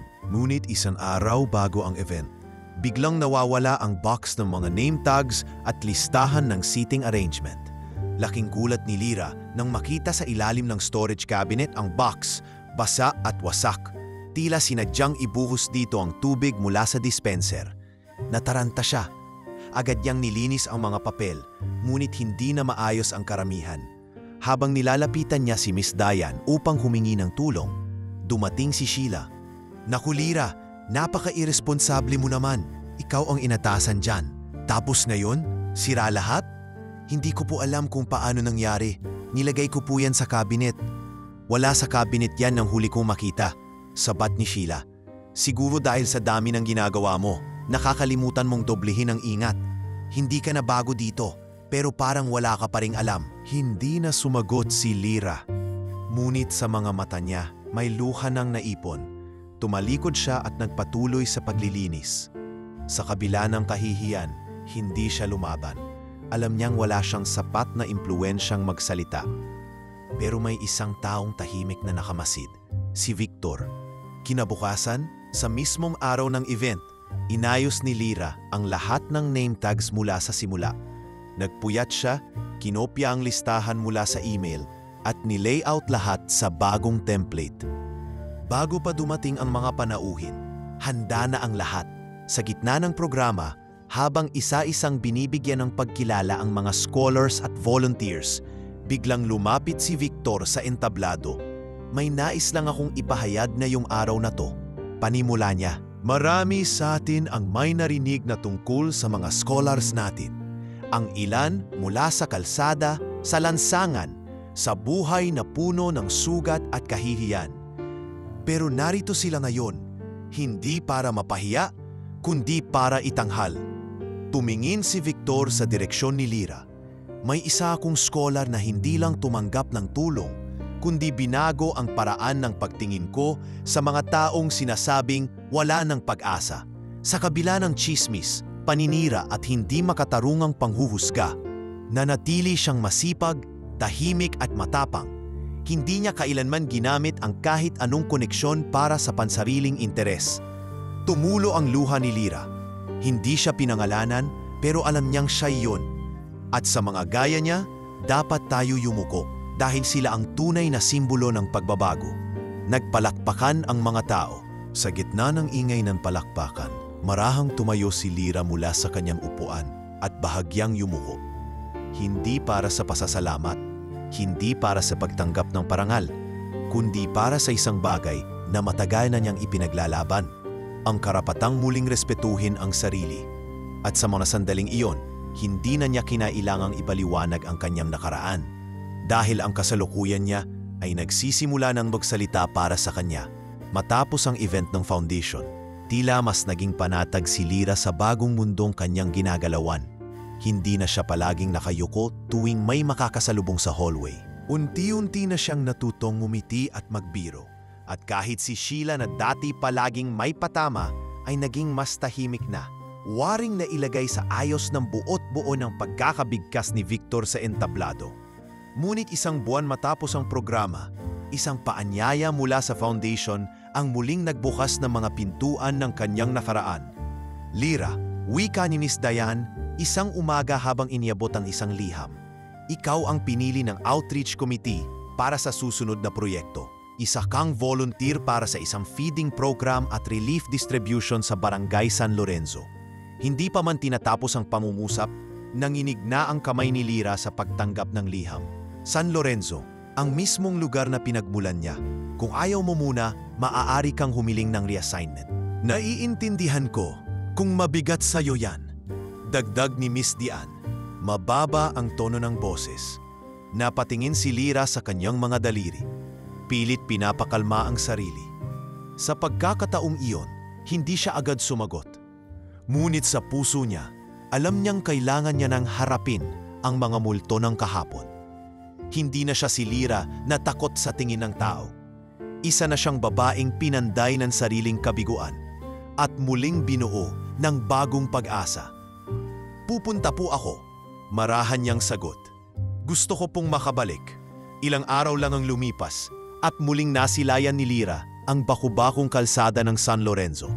Kasama ang team ng foundation, bumaba sila sa isang lumang covered court na ngayon ay pininturahan na ng bago. May mga tent, mesa ng pagkain, stacks ng relief goods, at isang maliit na stage para sa programa. Habang tinutulungan niyang ayusin ang mga supplies, narinig niya ang isang pamilyar na boses. Si Lyra ba yun? Paglingon niya, natanaw niya si Aling Bebang, ang dating tindera sa palengke na isa sa mga unang nanghusga sa kanya. Nakasandal ito sa walker at kasama ang isang apo. Lyra nga, sigaw naman ng isa pang babae sa pila. Diyos ko, siya nga yung dati nating kapitbahay. Dumami ang tingin. Dati-rati mga mata ng pag-aalangan at panghuhusga. Ngayon ay tila nag-uumapaw sa pagkagulat. Nakasuot si Lyra ng uniforme ng foundation, may name tag, at abalang nag-aayos ng gamot at dokumento. Sa gitna ng ingay ng court, lumapit si Mylene, ang dati niyang kababata at kaibigan na biglang lumayo noong pumutok ang tsismis. Lyra, mahinang sambit nito, bakas sa mata ang hiya at kaba. Ikaw na ba talaga yan? Tumango si Lyra. Kamusta ka, May? Umupo si Mylene sa isang bakanteng monoblok. May kasama itong batang lalaki, may hawak na sirang laruan. Iniwan ako ng asawa ko, bulong nito. 2 na ang anak ko. Wala pa ring trabaho. Pinilit ko lang makapunta rito dahil may libreng check-up. Tumango lang si Lyra. Hindi siya nagsalita ng masama. Wala siyang sinabi tungkol sa kung paanong minsang tinalikuran siya ni Mylene noong pinaka-nangangailangan siya ng kaibigan. Sa halip, kinuha niya ang registration form at iniabot. Isulat mo lang dito ang pangalan ninyo. Ako na bahala sa iba. Napaluha si Mylene. Napayuko at tahimik na umiyak. Pasensya na, Lyra. Sobrang pasensya na. Wala na yon, mahinang sagot ni Lyra. Lahat tayo nagkamali sa nakaraan. Pero kung may pagkakataon tayong magtulungan ngayon, mas mabuti yon. Habang abala siya sa pamamahagi ng pagkain, lumapit ang isang matandang lalaki. May dalang tungkod at kahit hindi makalakad ng diretsyo, pilit siyang umabot sa tent ng mga medical supplies. Lyra, wika nito. Paglingon niya, halos mapaatras siya. Si Ka Emil, ang barangay tanod na minsang nagsabing iwasan niya ang pakikisalamuha sa mga bata, ang mismong nagtulak sa kanya noon palayo sa komunidad. Ngunit ngayon, nakatayo ito sa harap niya.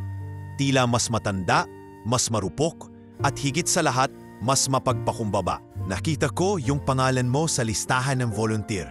Hindi ko akalain. Hindi ko rin po akalaing makakabalik ako rito. Sagot ni Lyra, sabay bit-bit ng isang bag ng relief. Tumingin si Ka Emil sa kanya at sa tinig na halos pabulong ay nagsabi, nagkamali kami.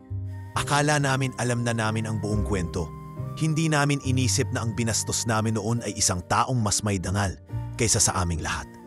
Napatingin si Lyra sa mga taong nakapila, mga batang masaya, mga matandang may inaasahan, mga dating kaaway na ngayoy parang nawala ang tapang ng paninira. Hindi niya kailangang marinig ang patawad mula sa bawat isa. Hindi niya kailangan ang palakpak. Sa presensiya pa lamang niya roon, sapat na ang kanyang tagumpay. Ka Emil, tugon niya, hindi ko na po iniisip kung sino ang nanakit. Ang mahalaga, may pag-asa pa rin po tayong lahat, lalo na ang mga bata. Kaya yan ang inuuna Pimayon. Pagkatapos ng programa, habang tinutulungan niya ang mga kasamahan sa pagbabalot ng natitirang goods, nilapitan siya ng batang babae. Ate, totoo po ba na taga rito ka dati? Inosente ang tanong nito. Oo, sagot ni Lyra. Diyan lang ako tumira noon sa may tabi ng ilog. Bakit po kayo bumalik? Sikat na po ba kayo? Napangiti siya. Hindi ako bumalik para ipakita na magaling ako. Bumalik ako para ipakita na kahit anong sabihin ng ibang tao sa'yo, kaya mo pa ring magpakabuti. Tahimik ang bata, saka bumulong, gusto ko po maging katulad niyo balang araw. At sa gabing iyon, habang pauwi sa dorm ng foundation, pagod man ang katawan, punong-puno ng lakas ang puso ni Lyra. Sa pagbabalik niya sa lugar ng kanyang kahihiyan, nakita niya ang isang panibagong larawan. Hindi na siya ang dalagang minata ng bayan, kundi isang babaeng naging instrumento ng pagbabago. At sa kanyang pagkakatulog sa dorm na iyon, mahigpit niyang niyakap ang lumang larawan nila ni Nika at JJ. Ngayon, mas buo, mas panatag at mas sigurado. Dahil sa wakas, hindi na siya pinapatakbo ng nakaraan. Siya na ang humaharap dito, nakangiti at matatag. Ilang linggo na ang nakalilipas mula nang bumalik si Lyra sa San Lorenzo para sa outreach ng foundation. Ngunit ang epekto ng pag-uwi niya ay nananatili sa kanyang puso. Hindi niya inaasahan na sa mismong lugar na dating pinanggalingan ng kanyang sakit ay makakahanap siya ng kapayapaan at kahit papaano ng paglilinaw. Ngunit may isa pang tanong na matagal na niyang kinikimkim, isang tahimik na bahaging pilit niyang iniiwasang harapin mula pa noong una niyang tinanggap ang tulong mula sa foundation. Si Victor. Sa lahat ng nagbukas ng pintuan para sa kanya, Siya ang hindi pa rin niya ganap na nauunawaan. Hindi niya alam kung bakit laging may espasyong iniwan ang lalaki sa pagitan nila. Hindi ito tulad ng ibang nakakataas na tila may kontrol, ni hindi rin ito mapagmalaki. Tahimik, mahinahon, laging magalang, ngunit palaging tila may tinatago. Isang araw pagkatapos ng regular na admin duty sa opisina, pinatawag siya ni Miss Diane. "Lyra, may pupuntahan tayo. Sumama ka sa akin," wika nito. "May meeting po ba, ma'am?" "Hindi, pero may taong gustong kumausap sa'yo."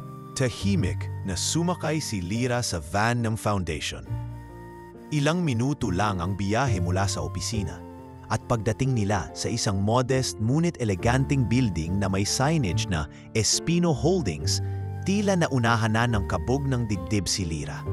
Pagpasok nila, dinala siya sa isang private lounge sa itaas.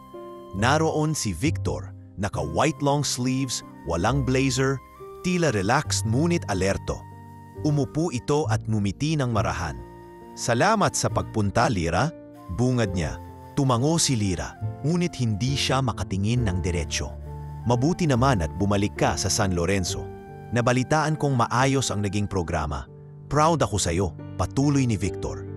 "Hindi ko naman po akalain na makakabalik pa ako ron na may respeto," mahina niyang sagot.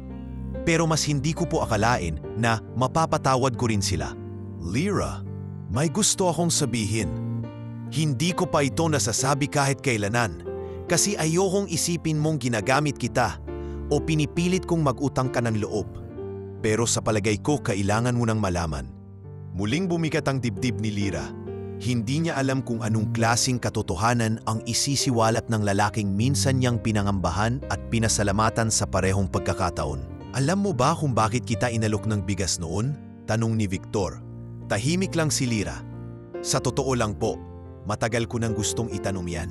Akala ko po awa lang yon, o baka curious kayo sa akin." Tumango si Victor, ngunit ang sagot nito ay higit pa sa inaasahan niya. "Lyra, ang totoo, matagal na kitang nakita bago pa man ang gabing yun. May isa kaming maliit na undercover project sa foundation. Hindi ito ini-announce kasi hindi kami regular na gumagawa ng ganito. Isang taon akong nag-iikot sa mga barangay sa paligid ng bayan bilang bahagi ng risk assessment program namin. Hindi ako nagpapakilala bilang direktor. Nagtatanong lang ako, nanonood, nakikipag-usap." Napakunot ang noo ni Lyra. "Ibig sabihin, nakita niyo na po ako noon pa?" "Oo," sagot ni Victor. "Una kitang nakita sa palengke habang binubuhat mo ang labada mo sa likod ng palengke. Nakasabay kita minsang bumili ng suka. Hindi mo man ako napansin, pero ako, napansin kita. Napansin ko kung paanong kahit bitin sa barya, pinilit mong hindi manghingi. Kung paanong kahit inaabutan ka ng ibang tao ng tira-tira, binabalutan mo pa rin ito para sa mga kapatid mo." Hindi makakibo si Lyra. Para siyang nabura sa kanyang sariling balat. "Nagalit ako," patuloy ni Victor. "Hindi sa'yo, sa sistema, sa sarili ko. Kasi kahit ilang taon na akong nasa foundation, kahit ilang milyon pa ang nailaan namin sa feeding programs, hindi namin nasasalubong ang mga tulad mong halos malunod na pero hindi pa rin sumusuko." Huminga ng malalim si Victor bago nagpatuloy. "Gabi bago ko inalok sa'yo ang bigas, nakita kitang naglalakad, basang-basa ng ulan. May bit-bit kang sirang kahon ng tinapay. Doon ako nagpasyang subukan kung paano ka tutugon sa isang alok na alam kong mapanghusga. Oo, sinadya ko yon. Gusto kong malaman kung sa ilalim ng pinakamasakit na alok, kaya mo pa ring piliing mabuhay." Napatulo ang luha ni Lyra.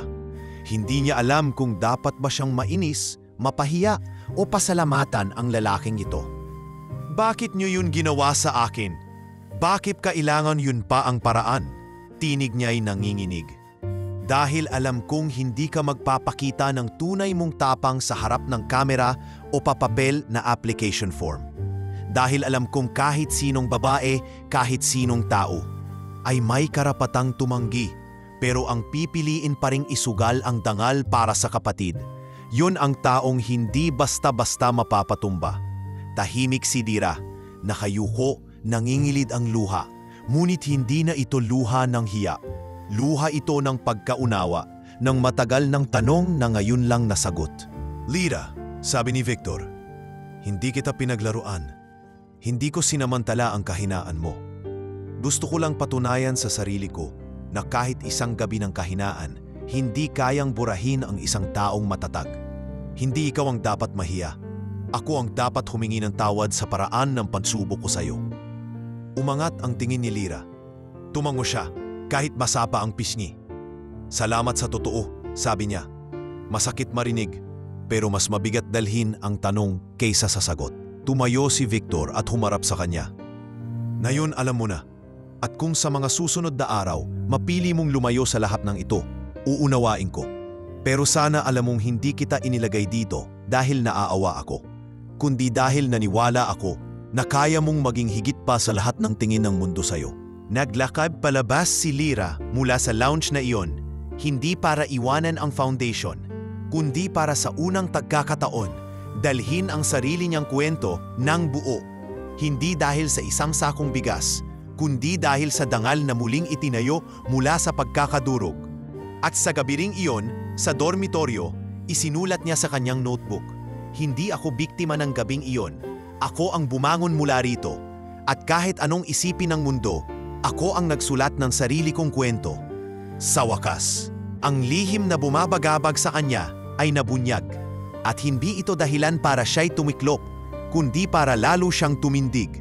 Sa mga araw na sumunod, matapos ang pag-uusap nila ni Victor, tila bumigat muli ang pakiramdam ni Lira. Hindi dahil sa galit o poot, kundi sa magkasalungat na damdaming pilit niyang isinasaayos sa kanyang puso. Alam na niya ang katotohanan. Alam na niya ang dahilan sa likod ng lahat ng tulong na tinanggap niya mula sa foundation. At higit sa lahat, mula kay Victor mismo. Ngunit sa halip na gumaan ang loob niya, tila lalo lamang lumalim ang kanyang pag-aalinlangan. Tuwing magkausap sila sa opisina, kahit simple lang ang tanong ni Victor, "Kumain ka na ba?" o "Kumusta ang proyekto sa outreach?" may biglang humahadlang sa kanyang dibdib. Hindi na niya ito matitigan. Hindi dahil sa hiya, kundi dahil sa hindi niya matukoy na distansyang tila sumulpot sa pagitan nila. Isang uri ng pader na siya lang ang nakakaramdam. Mom, hindi ba't sinabi niyang wala siyang intensyon na gawing pabor sa iyo ang lahat ng ito? Na naniniwala siyang karapat-dapat ka?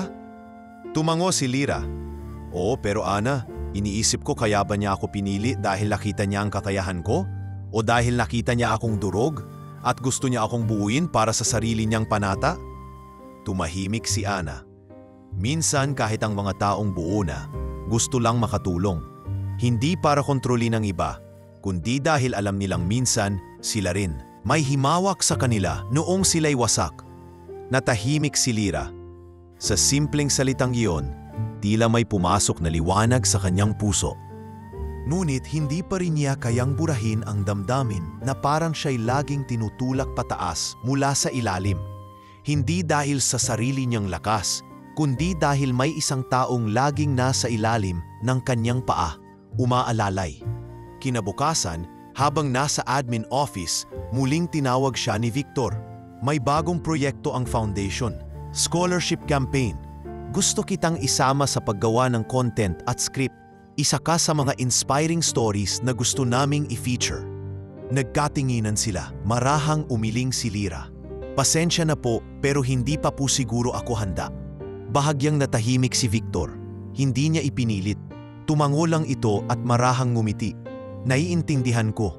Paglabas ni Lira sa opisina, halos hindi niya mapigilan ang luha. Minsan, masakit tumanggi sa isang taong wala namang ginawang masama. Pero mas masakit pilitin ang sarili sa isang bagay na hindi pa kayang tanggapin ng loob. Ilang araw siyang hindi lumapit kay Victor at kahit sa mga team meetings ay tila mas pinipili niyang manatili sa likod. Ngunit sa kanyang paninindigan na wag umasa sa koneksyon, mas lalo siyang pinansin ng ibang miyembro ng foundation. Pinuri siya ng program director dahil sa pagiging consistent, independent at masipag. Minsan ay siya na ang sinasama sa mga partner meetings, hindi bilang kwento ng tagumpay, kundi bilang opisyal na bahagi ng staff. Isang araw, Habang pauwi sa dorm, nakita niya si Victor na nakaupo sa maliit na coffee shop sa tapat ng foundation building. Isang gabi sa dormitoryo, habang tahimik siyang nagsusulat sa kanyang notebook, nilapitan siya ni Ana, ang roommate niyang isa ring scholar. Napansin ko lang, parang ang lalim ng iniisip mo nito mga araw. May problema ba? Tanong ni Ana habang naglalagay ng lotion sa kanyang siko. Umiling si Lyra. Wala naman. Napapagod lang siguro. Pero hindi nakumbinsi si Ana. Kasama ba sa pagod yung iwas mo kay Sir Victor? Napatingin si Lyra, bahagyang namula. Napapansin ba halos lahat ng babae rito ay kinikilig kapag dumarating si Sir?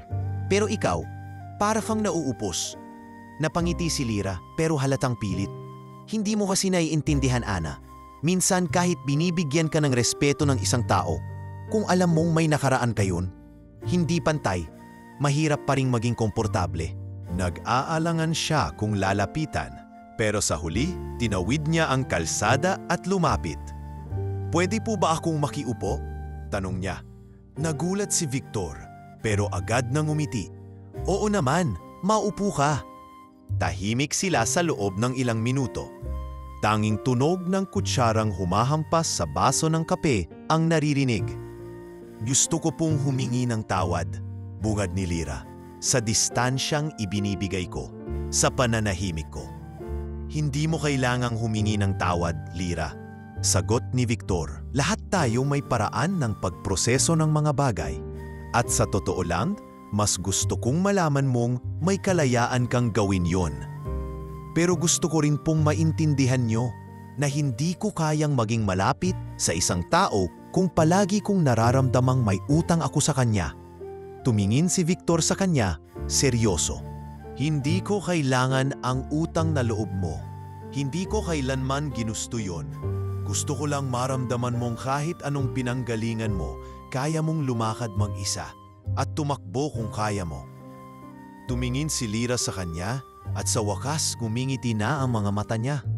Salamat po sa paalala at sa pagkakataong ito, hindi ako lalayo. Pero gusto ko pong lumapit hindi dahil may inutang akong buhay sa inyo. Gusto kong lumapit dahil may sarili na akong labas. Tumango si Victor. Sapat na yon. Umalis si Lyra mula sa coffee shop na iyon hindi bilang scholar na tinulungan, kundi bilang babaeng muling tinanggap ang sarili. Buo, walang galos na ikinukubli at walang utang na paningin. Sa wakas, siya na ang pumipili kung sino siya, kung kanino siya lalapit, at kung kailan siya handang mahalin muli ang sarili. At marahil, ang iba. Makalipas ang kanilang pag-uusap sa maliit na coffee shop, nagbago ang ihip ng hangin sa pagitan ni Lyra at ni Victor. Hindi man naging madalas ang kanilang pag-uusap, may kakaibang katahimikan ng mamagitan sa kanila. Isang katahimikan na hindi batbat ng tensyon, kundi ng paggalang. Wala ng pilit, wala ng alangan. At para kay Lyra, iyon ang simula ng panibagong yugto. Ang yugto ng hindi takot, kundi pagtanggap. Isang umaga, habang nag-aayos siya ng mga folder sa admin office, napansin niyang may iniwang sticky note sa kanyang desk. Wala akong meeting bukas ng hapon. Kung gusto mong maglakad-lakad, may alam akong tahimik na lugar. Napatingin si Lyra sa paligid. Walang taong mukhang may alam tungkol sa mensahe at sa loob-loob niya, tinanong niya ang sarili kung ito na nga ba ang pagkakataong dapat niyang subukan. Hindi para sa romance, hindi pa, kundi para sa muling pagkakaibigan. Kinabukasan, nagkita sila sa isang maliit na parke sa bandang Pasig. Hindi ito matao at puno ng malalaking puno ng akasya. Doon, sa ilalim ng lilim ng isa sa mga puno, naupo silang dalawa sa isang lumang upuang kahoy, tahimik na pinagmamasdan ang mga batang naglalaro. Alam mo, noong bata ako, pangarap kong tumira sa isang lugar na maraming puno, ani Lyra habang pinagmamasdan ang mga sanga. Bakit? Tanong ni Victor, nakangiti. Kasi sa barong-barong namin noon, wala kaming kahit anong lilim. Laging mainit. At tuwing gabi, walang katahimikan. Lagi kang kinakabahan kung may uuwi bang lasing, kung may mga agaw ng gangit, o kung babagsak ba ang bubong sa ulan. Tahimik si Victor. Ramdam niya ang bigat ng mga salitang iyon. Pero hindi niya inistorbo si Lyra sa pagbabahagi. Nang dumating ako sa dormitoryo ng foundation, patuloy niya. Una kong napansin ay yung kurtina. Kulay asul, may bulaklak. Doon ako napaiyak. Kasi kahit simpleng bagay lang, para sa akin noon parang palasyo na. Alam ko ang pakiramdam na yon, sagot ni Victor. Minsan kahit malaki ang bahay mo, kung mag-isa ka lang at malamig ang lahat ng kwarto, parang wala ring silbi. Nagkatitigan sila. Sa mga mata ni Victor, nakita ni Lyra ang isang lalaking hindi lang basta may kayamanan, kundi may lalim, may kasaysayan ng sarili ring lungkot. Victor, tahimik na sabi ni Lyra, gusto kong pasalamatan ka hindi dahil iniligtas mo ako, kundi dahil binigyan mo ako ng pagkakataong iligtas ang sarili ko. Ngumiti si Victor. At ako, nagpapasalamat na tinanggap mo yon, hindi dahil sa akin, kundi dahil pinili mong lumaban. Mula noon, naging regular ang kanilang pagkikita tuwing Sabado ng hapon. Hindi ito formal na panliligaw, kundi isang marahang paglapit. Usapan tungkol sa musika, kabataan, pangarap at minsan, tungkol sa mga simpleng bagay gaya ng paboritong kakanin o kung paano gumagana ang rice cooker. Doon nagsimulang mabuo ang isang relasyon na hindi batay sa utang na loob, kundi sa mutual na respeto. Isang araw, habang naglalakad sila sa isang lumang bookstore, napansin ni Lyra ang isang lumang notebook na may leather cover. Naaalala ko to, ganitong-ganito ang ginagamit ng nanay ko noon para sa mga grocery list niya. Sambit ni Lyra habang hinahaplos ang pabalat. Gusto mo ba? Tanong ni Victor. Hindi na. Marami pa akong notebook sa dorm, pero iba ang gamit ng notebook na ito. Wika ni Victor. Para ito sa mga bagong simula. Napatingin si Lyra sa kanya. Sa mga sandaling iyon, hindi na niya kailangan ng kumpirmasyon. Alam na niyang si Victor ay hindi na lang basta tagapagtaguyod ng kanyang scholarship. Isa na itong kaibigan, isang sandalan, isang posibleng kasalo sa buhay. Hindi naman niya agad tinanggap. Hindi pa rin siya handa para sa isang relasyon. Ngunit sa mga susunod na linggo, nagsimula na siyang masanay sa presensya ni Victor, hindi bilang simbolo ng nakaraan, kundi bilang bahagi na ng kasalukuyan. Minsan, habang nagkakape sila sa dormitory lounge, tinanong siya ni Ana, "Kayo na ba ni Sir Victor?" Napangiti si Lyra. Hindi, pero kung darating man yung panahon na yon, gusto kong masabi na pinili ko siya, hindi dahil sa mga ginawa niya, kundi dahil sa kung sino siya. Malakas ka na talaga, Lyra, sagot ni Ana. At dahil dyan, kahit sino pa man ang piliin mo, desisyon mo yun, hindi dahil sa utang, kundi dahil sa puso. Lumipas pa ang ilang buwan. Nakatanggap si Lyra ng balita mula kay Ate Linda. Si JJ ay malusog na at pumasok na sa grade 1, habang si Nika ay nakapasok sa scholarship program ng lokal na paaralan. Laking tuwa niya nang makatanggap ng litrato ng dalawang bata na parehong nakangiti. Bit-bit ang kanilang bag. Isang gabi, habang tinitingnan niya ang litratong iyon sa dorm, biglang may dumating na text mula kay Victor. Handa na akong manligaw kung handa ka na ring mahalin, hindi dahil sa nakaraan, kundi dahil sa sarili mong desisyon. Matagal bago siya sumagot. Pinagmasdan niya ang litrato ng kanyang mga kapatid, ang notebook niya na puno ng pangarap, at ang sariling refleksyon sa bintana ng dormitoryo. At sa wakas, isinulat niya ang kanyang sagot, "Hindi ko pa alam kung kailan, pero ngayon, alam kong handa na akong magbukas ng pinto. Salamat sa paghintay." At sa gabing iyon, sa katahimikan ng dormitoryo, nakatulog siyang magaan ang dibdib. Dahil alam niyang sa wakas, sa panahong siya na ang pumili, hindi na siya nakakadena sa kahapon. Siya na ngayon ang may hawak sa timon ng sarili niyang bukas. Mula nang ipadala ni Lyra ang simpleng mensaheng iyon kay Victor, tila unti-unting nagbago ang daloy ng kanilang ugnayan. Hindi ito isang biglaang pag-usbong ng romansa, kundi isang banayad na pagtutulungan sa paghubog ng tiwala at respeto. Mas madalas na silang magkakape sa parehong lumang coffee shop tuwing Sabado. Wala man silang formal na deklarasyon, sa bawat pagngiti at pagtitig, alam nilang may hinog ng unawaan sa pagitan nila. Hindi nagtagal, inabot na rin ni Lira ang pagtatapos ng kanyang training at learning modules. Isa siya sa mga natanggap sa bagong programa ng Foundation, ang Regular Employment Placement para sa mga graduates ng Gabayan Scholar Project. Isang hapon, habang naghihintay siya ng final interview sa HR, tinawag siya ni Miss Diane. "Lira, may gusto akong ipaalam sa iyo," wika ng ginang habang inaayos ang isang folder sa mesa. "Po, inirekomenda ka ni Sir Victor na ma-assign bilang executive assistant ng board. At oo, alam kong may connection kayo sa personal. Pero ang punto rito ay hindi yun ang dahilan. Nakasama ka na namin sa field. Nakita ka naming mag-ayos ng mga events, mag-handle ng donors. Sa madaling salita, you've earned it." Napayuko si Lira, hindi dahil sa pagdududa, kundi sa malalim na pasasalamat. "Salamat po, Miss Diane. Pero gusto ko pong sabihin, kung tatanggapin ko man ang posisyong ito, hindi ko po gagamitin ang personal na relasyon bilang tulay. Gusto kong makilala pa rin bilang apo, hindi bilang malapit kay Victor." Mumiti si Miss Diane, halatang humanga sa sagot niya. "Yan ang dahilan kung bakit kita inirerekomenda." Ilang linggo lang ang lumipas, opisyal nang itinalaga si Lira bilang executive assistant ng Foundation Board. Sa loob ng kanyang bagong opisina, isang payak na espasyo ngunit may sariling desk, filing cabinet at bintanang tanaw ang hardin ng gusali. Minsan ay nauupo siyang mag-isa para lamang damhin ang bigat ng lahat ng pinagdaanan niya. Dumating ang araw na hindi na niya kailangang idikit ang sarili sa pader kapag dumadaan sa opisina. Sa halip, siya na ang kinakalabit ng mga bagong scholars para humingi ng payo kung paano gamitin ang photocopy machine, saan ilalagay ang mga training folders o kung paano magpaliwanag sa isang donor.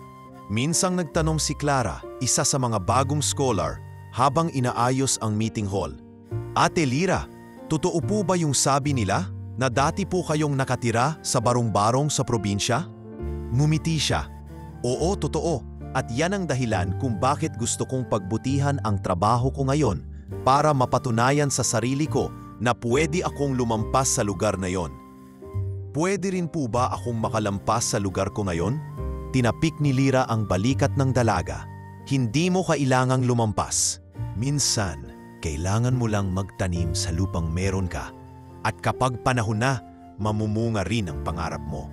Habang patuloy ang kanyang paglago sa foundation, muling lumapit si Victor. Ngayon, hindi na lang bilang kaibigan, kundi bilang taong handang maging higit pa.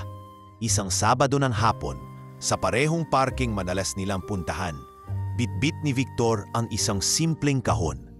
Naupo sila sa lilim ng akasya gaya ng dati.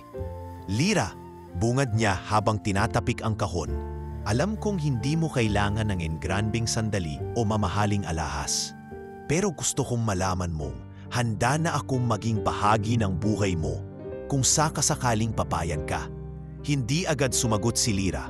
Tiningnan niya ang kahon, hindi alahas ang laman, kundi isang lumang photo album. Nang buksan niya ito, nakita niya ang mga litrato ni Nika at JJ na kinuha mula sa mga programang isinagawa ng foundation. Mga ngiting pamilyar, mga mata ng batang unti-unting lumalaya sa kahirapan. "Paano mo nakuha to?" tanong niya. "Pinakiusapan ko si Ate Linda na bigyan ako ng mga kuha mula sa eskwelahan at outreach. Gusto kong ipaalala sa iyo na kahit hindi mo pa ako piliin ngayon, lagi akong naroon, tahimik na nagbabantay." Naluha si Lira. Hindi dahil sa sorpresa, kundi dahil sa lambing na matagal na niyang hindi natikman. Isang paglapit na walang hinihinging sukli, kundi pagtanggap lamang. Kahit wala kang dala, mahina niyang tugon. "Pipiliin pa rin kitang pakinggan." Nagsimula ang opisyal na panliligaw ni Victor sa pinakamapayapa at marangal na paraan. Wala itong halong pagkukunwari, tanging pagkakaibigan na unti-unting nauuwi sa pagtingin. At sa mga sumunod na buwan, habang pinapalago ni Lira ang kanyang karera, lumalalim din ang ugnayan nilang dalawa. Habang siya'y abala sa pagbubuo ng mga proposal, pag-aayos ng teen schedules, at paghahanda ng mga presentasyon para sa donors, si Victor ay naging tahimik na katuwang. Hindi para ipagmalaki, kundi para damayan. Isang araw, habang magkakape sila sa rooftop garden ng foundation building, nagtanong si Victor, "May tanong ako, Lira. Pwede na ba akong tumigil sa paghihintay?" Hindi agad siya sumagot. Tiningnan niya ang kalangitan. Maaliwalas, banayad ang ihip ng hangin. "Hindi mo kailangang tumigil," sabi niya, "kasi matagal ka nang nariyan. Pero ngayon, hindi na ako magpapahintay." Sa gabing iyon, nang makauwi siya sa dorm, tinawagan niya si Ate Linda. "Ate," bungad niya, "tinanggap ko na ang panliligaw ni Victor." Sa kabilang linya, halos sumigaw si Ate Linda. "Diyos ko, anak, matagal ko nang hinihintay yan. Sa wakas!" At sa wakas nga, natutunan na ni Lira na ang pag-ibig ay hindi parusa ng kahapon, kundi gantimpala ng lakas ng loob. Hindi ito dapat ipinaglalaban sa pamamagitan ng pagsuko, kundi sa pamamagitan ng paninindigan. Dahil ngayon, hindi na siya ang babaeng binili ng isang sakong bigas. Siya na ang babaeng pinili, hindi dahil sa kahinaan, kundi dahil sa tibay ng loob at sa puso niyang hindi kailanman tuluyang sumuko. 2 taon matapos tanggapin ni Lira ang panliligaw ni Victor, tahimik ngunit masaya ang naging takbo ng kanilang relasyon. Walang engranding selebrasyon, walang press release at walang pakialam ang mundo. Pero para sa kanila, sapat na ang bawat Sabado ng umaga na magkasama silang nagkakape at bawat gabing magkausap bago matulog kahit minsan ay via call lang. Likas pa ring abala si Lira sa kanyang tungkulin sa foundation, lalo na't lumawak na ang mga programang hinahawakan niya.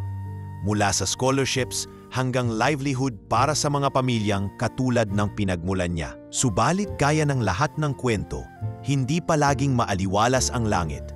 Isang umagang malamig ang simoy ng hangin. Dumating ang balita na ang kumpanyang pag-aari ng pamilya ni Victor ay isa sa ilalim sa internal audit ng gobyerno.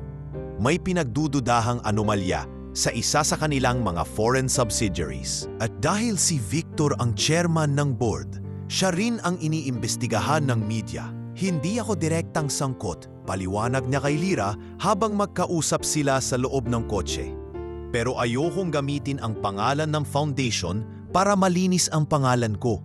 Ayokong madamay ka. Victor, hindi kita pinili dahil malinis kang tingnan sa mata ng publiko. Pinili kita kasi alam kong hindi ka kailanman papayag na gamitin ang yaman nyo para lang makalusot sa mali." Sagot ni Lira. "Alam kong matatag ka," sabi niya. Hawak ang kamay ng lalaki. "Pero kung kailangan mong harapin to mag-isa para mas lalong tumibay ang pangalan mo, susuportahan kita mula rito." Dahil doon, kusa munang lumayo si Victor sa mga public events ng foundation. Ang ibang donor ay nagdududa na. May mga board members din na gustong i-freeze muna ang involvement ng sinumang kamag-anak ni Victor. Nasa gitna ng politika at personal na paninindigan si Lira. "Naririnig ko na ang iba't ibang bulungan," sabi ni Miss Dayan isang araw. "Pero ikaw, Lira, kailangan mong panindigan kung nasaan ka. Hindi na ito tungkol lang sa karir mo, tungkol ito sa prinsipyo. Hindi po ako lalaban gamit ang pangalan ni Victor. Lalaban po ako sa pamamagitan ng ginagawa ko sa bawat project na iniwan niya sa akin. At ginawa nga niya ito. Sa halip na iwasan ang mga donor meeting, humarap siya sa bawat isa. Tiniis ang mga sulyap at tanong na may halong pagdududa. Narito po ako hindi para ipagtanggol ang sinuman, matapang niyang sinabi sa isang donor conference. Narito po ako para sabihin na ang scholarship program na ito ay hindi bunga ng politika, kundi ng dedikasyon ng mga taong katulad ko na dating walang pag-asa pero nabigyan ng pagkakataon. Dahan-dahang nabawi ni Lira ang tiwala ng foundation board. Hindi dahil sa pangalan niya, kundi dahil sa gawa niya. Muli siyang naging leader, hindi dahil sa relasyon niya kay Victor, kundi sa galing niya sa pagpapakilos ng mga community projects, sa pagkolekta ng report mula sa grassroots volunteers at sa pagpupuyat sa pagbuo ng mga proposal. Habang tumatagal, lalong lumalalim ang respeto ng mga pasamahan niya sa kanya. Hindi lang dahil sa sipag niya, kundi sa paninindigang kahit kailan ay hindi siya nagtago sa likod ng pangalan ng tasintahan niyang iniimbestigan. Sa kabila nito, hindi rin biro ang personal niyang pinagdadaanan. Sa bawat gabing hindi na tumatawan si Victor, sa bawat linggong wala siyang update kundi puro balitang negatibo sa dyaryo, kailangan niyang kumapit sa alaala ng taong kilala niya, hindi ng taong ibinabalita ng media. Isang gabi, habang mag-isa siya sa dorm, dumating ang tawag. "Lira?" Mahinang boses ni Victor. "May posibilidad na mas matagal pa ang prosesong to. Ayokong isama ka sa gulo. Kung gusto mong itigil na to, mauunawaan ko." Tahimik si Lira, tinitigan niya ang cellphone. Parang sinusukat ang bigat ng salita. "Hindi kita pinili para sa panahon lang ng tagumpay," sagot niya, dahan-dahan. "Pinili kita dahil alam kong kahit sa kahinaan mo, marunong kang tumayo. At habang natututo ka pa ring tumayo, nariyan ako. Hindi para buhatin ka, kundi para ipaalala sa iyo kung bakit mo sinimulan ang laban." Sa mga sumunod na buwan, halos magkalayo na sila. Hindi sila nagkita ng personal. Nakafocus si Victor sa legal proceedings habang si Lira ay patuloy na pinanghahawakan ang pundasyong halos sabay nilang itinaguyod. Ngunit sa kabila ng tahimik na distansya, ang relasyon nila ay hindi humina. Naging mas matibay, mas totoo, at doon napatunayan ni Lira na minsan, hindi sukatan ng katatagan ang dami ng beses na magkasama kayo. Sukatan ito ng tibay ng paniniwala mo sa taong kahit sa likod ng bulong-bulungan at panghuhusga, pinibili mo pa ring ipagdasal tuwing gabi. Dumating ang araw ng final resolution.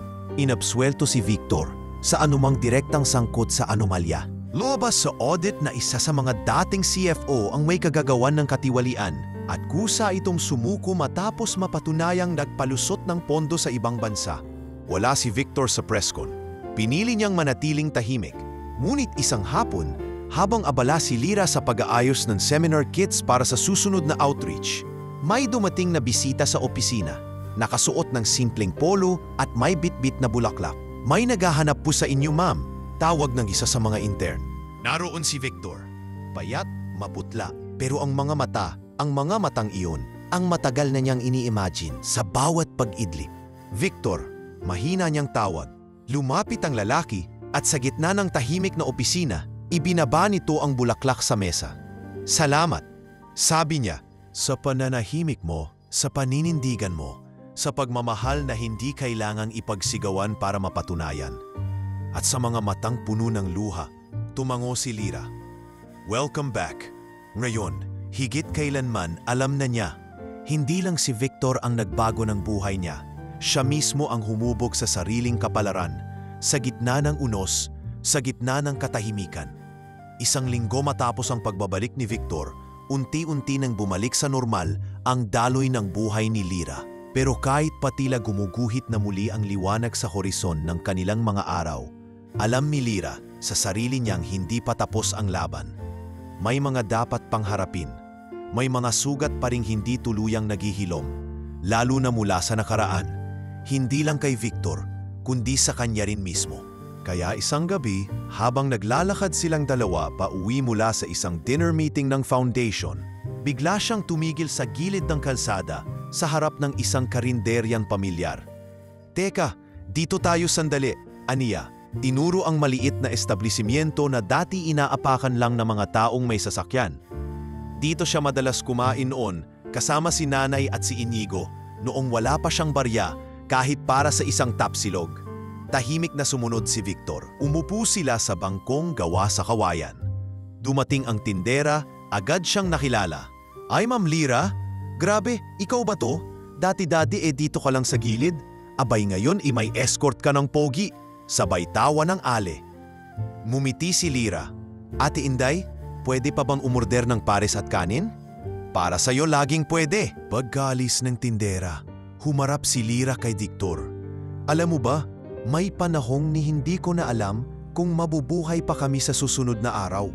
Pero isang gabi, may dumating na estranghero, nag-alok ng isang sakong bigas, kapalit ng bagay na kailan may hindi ko namang inakalang ibebenta ko. Hindi agad nagsalita si Victor.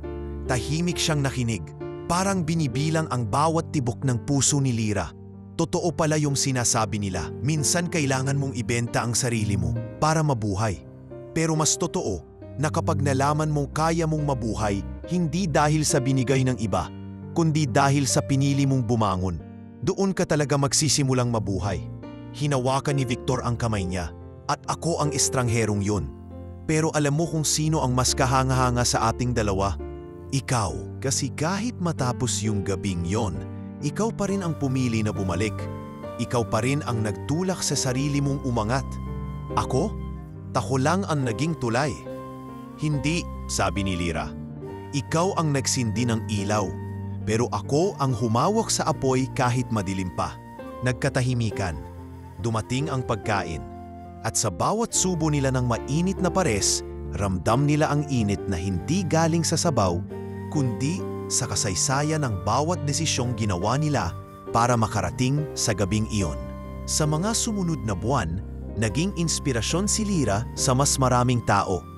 Inilunsad ng foundation ang isang bagong proyekto, Project Sakong Bigas, na layong tulungan ang mga kababaihang nalugmok sa kahirapan at napilitang ipagbili ang sarili kapalit ng pagkain.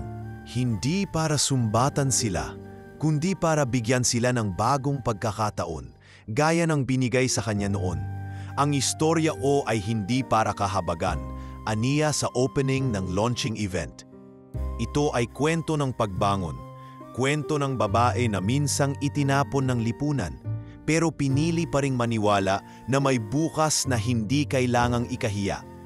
Ang mga palakpak ay hindi lang tunog ng pagkilala, tunog ito ng pag-asa. Samantala, tuluyan nang nalinis ang pangalan ni Victor. Umalik siya sa kumpanya, ngunit mas pinili na lamang niya ang advisory role. Mas pinili niyang gamitin ang yaman niya para magtayo ng mga regional training centers sa iba't ibang probinsya, katuwang si Lyra. Naging magpartner sila, hindi lang sa buhay kundi sa advokasya. Mafalipas ang isang taon, sa mismong araw ng anibersaryo ng foundation, sa harap ng daan-daang taong dumalo, mga scholar, donors at dating beneficiaries, lumuhod si Victor habang hawak ang maliit na pulang kahon. Lyra, hindi ko man kayang burahin ang sakit ng nakaraan, pero gusto kong sabayan ka sa paggawa ng bagong hinaharap. Will you marry me? Saglit na natulala si Lyra bago dahan-dahang tumulo ang luha. Oo, Victor, bulong niya. Oo, kasi simulat sa pool, ikaw ang ilaw na hindi ko hiniling pero dumating. Nagpalakpakan ng lahat, pero para kay Lyra, ang pinakamalakas na palakpak ay ang bulong sa kanyang puso na nagsasabing, "Proud ako sa'yo." Boses ito ni Nanay, ni Inigo, at ng sarili niyang matagal nang kinulong sa kahapon. 2 buwan matapos ang engagement, bumalik si Lyra sa baryo kung saan siya unang nalugmok. Kasama si Victor, binisita nila ang lumang bahay na ngayoy inuupahan na ng bagong pamilya. Lumapit sa kanila ang isang batang babae na 7 taong gulang, may bit-bit na plastik ng tinapay. "Ate, gusto mo po?" alok ng bata. "Salamat," ngumiti si Lyra. "Alam mo, minsan ako rin ganyan lang ang meron, pero hindi iyon dahilan para hindi mangarap. Gusto ko po maging teacher," sabay ngisi ng bata. "Kayang-kaya mo yan," sagot niya. "Huwag kang matakot mangarap." Habang papalayo sila ni Victor, mahigpit ang hawak niya sa kamay nito. At sa bawat hakbang na kanilang tinatahak, dala niya ang bangungot ng kahapon bilang paalala na minsan ang pinakamadilim na gabi ay kinakailangan para tuluyang makita ang liwanag. Wakas.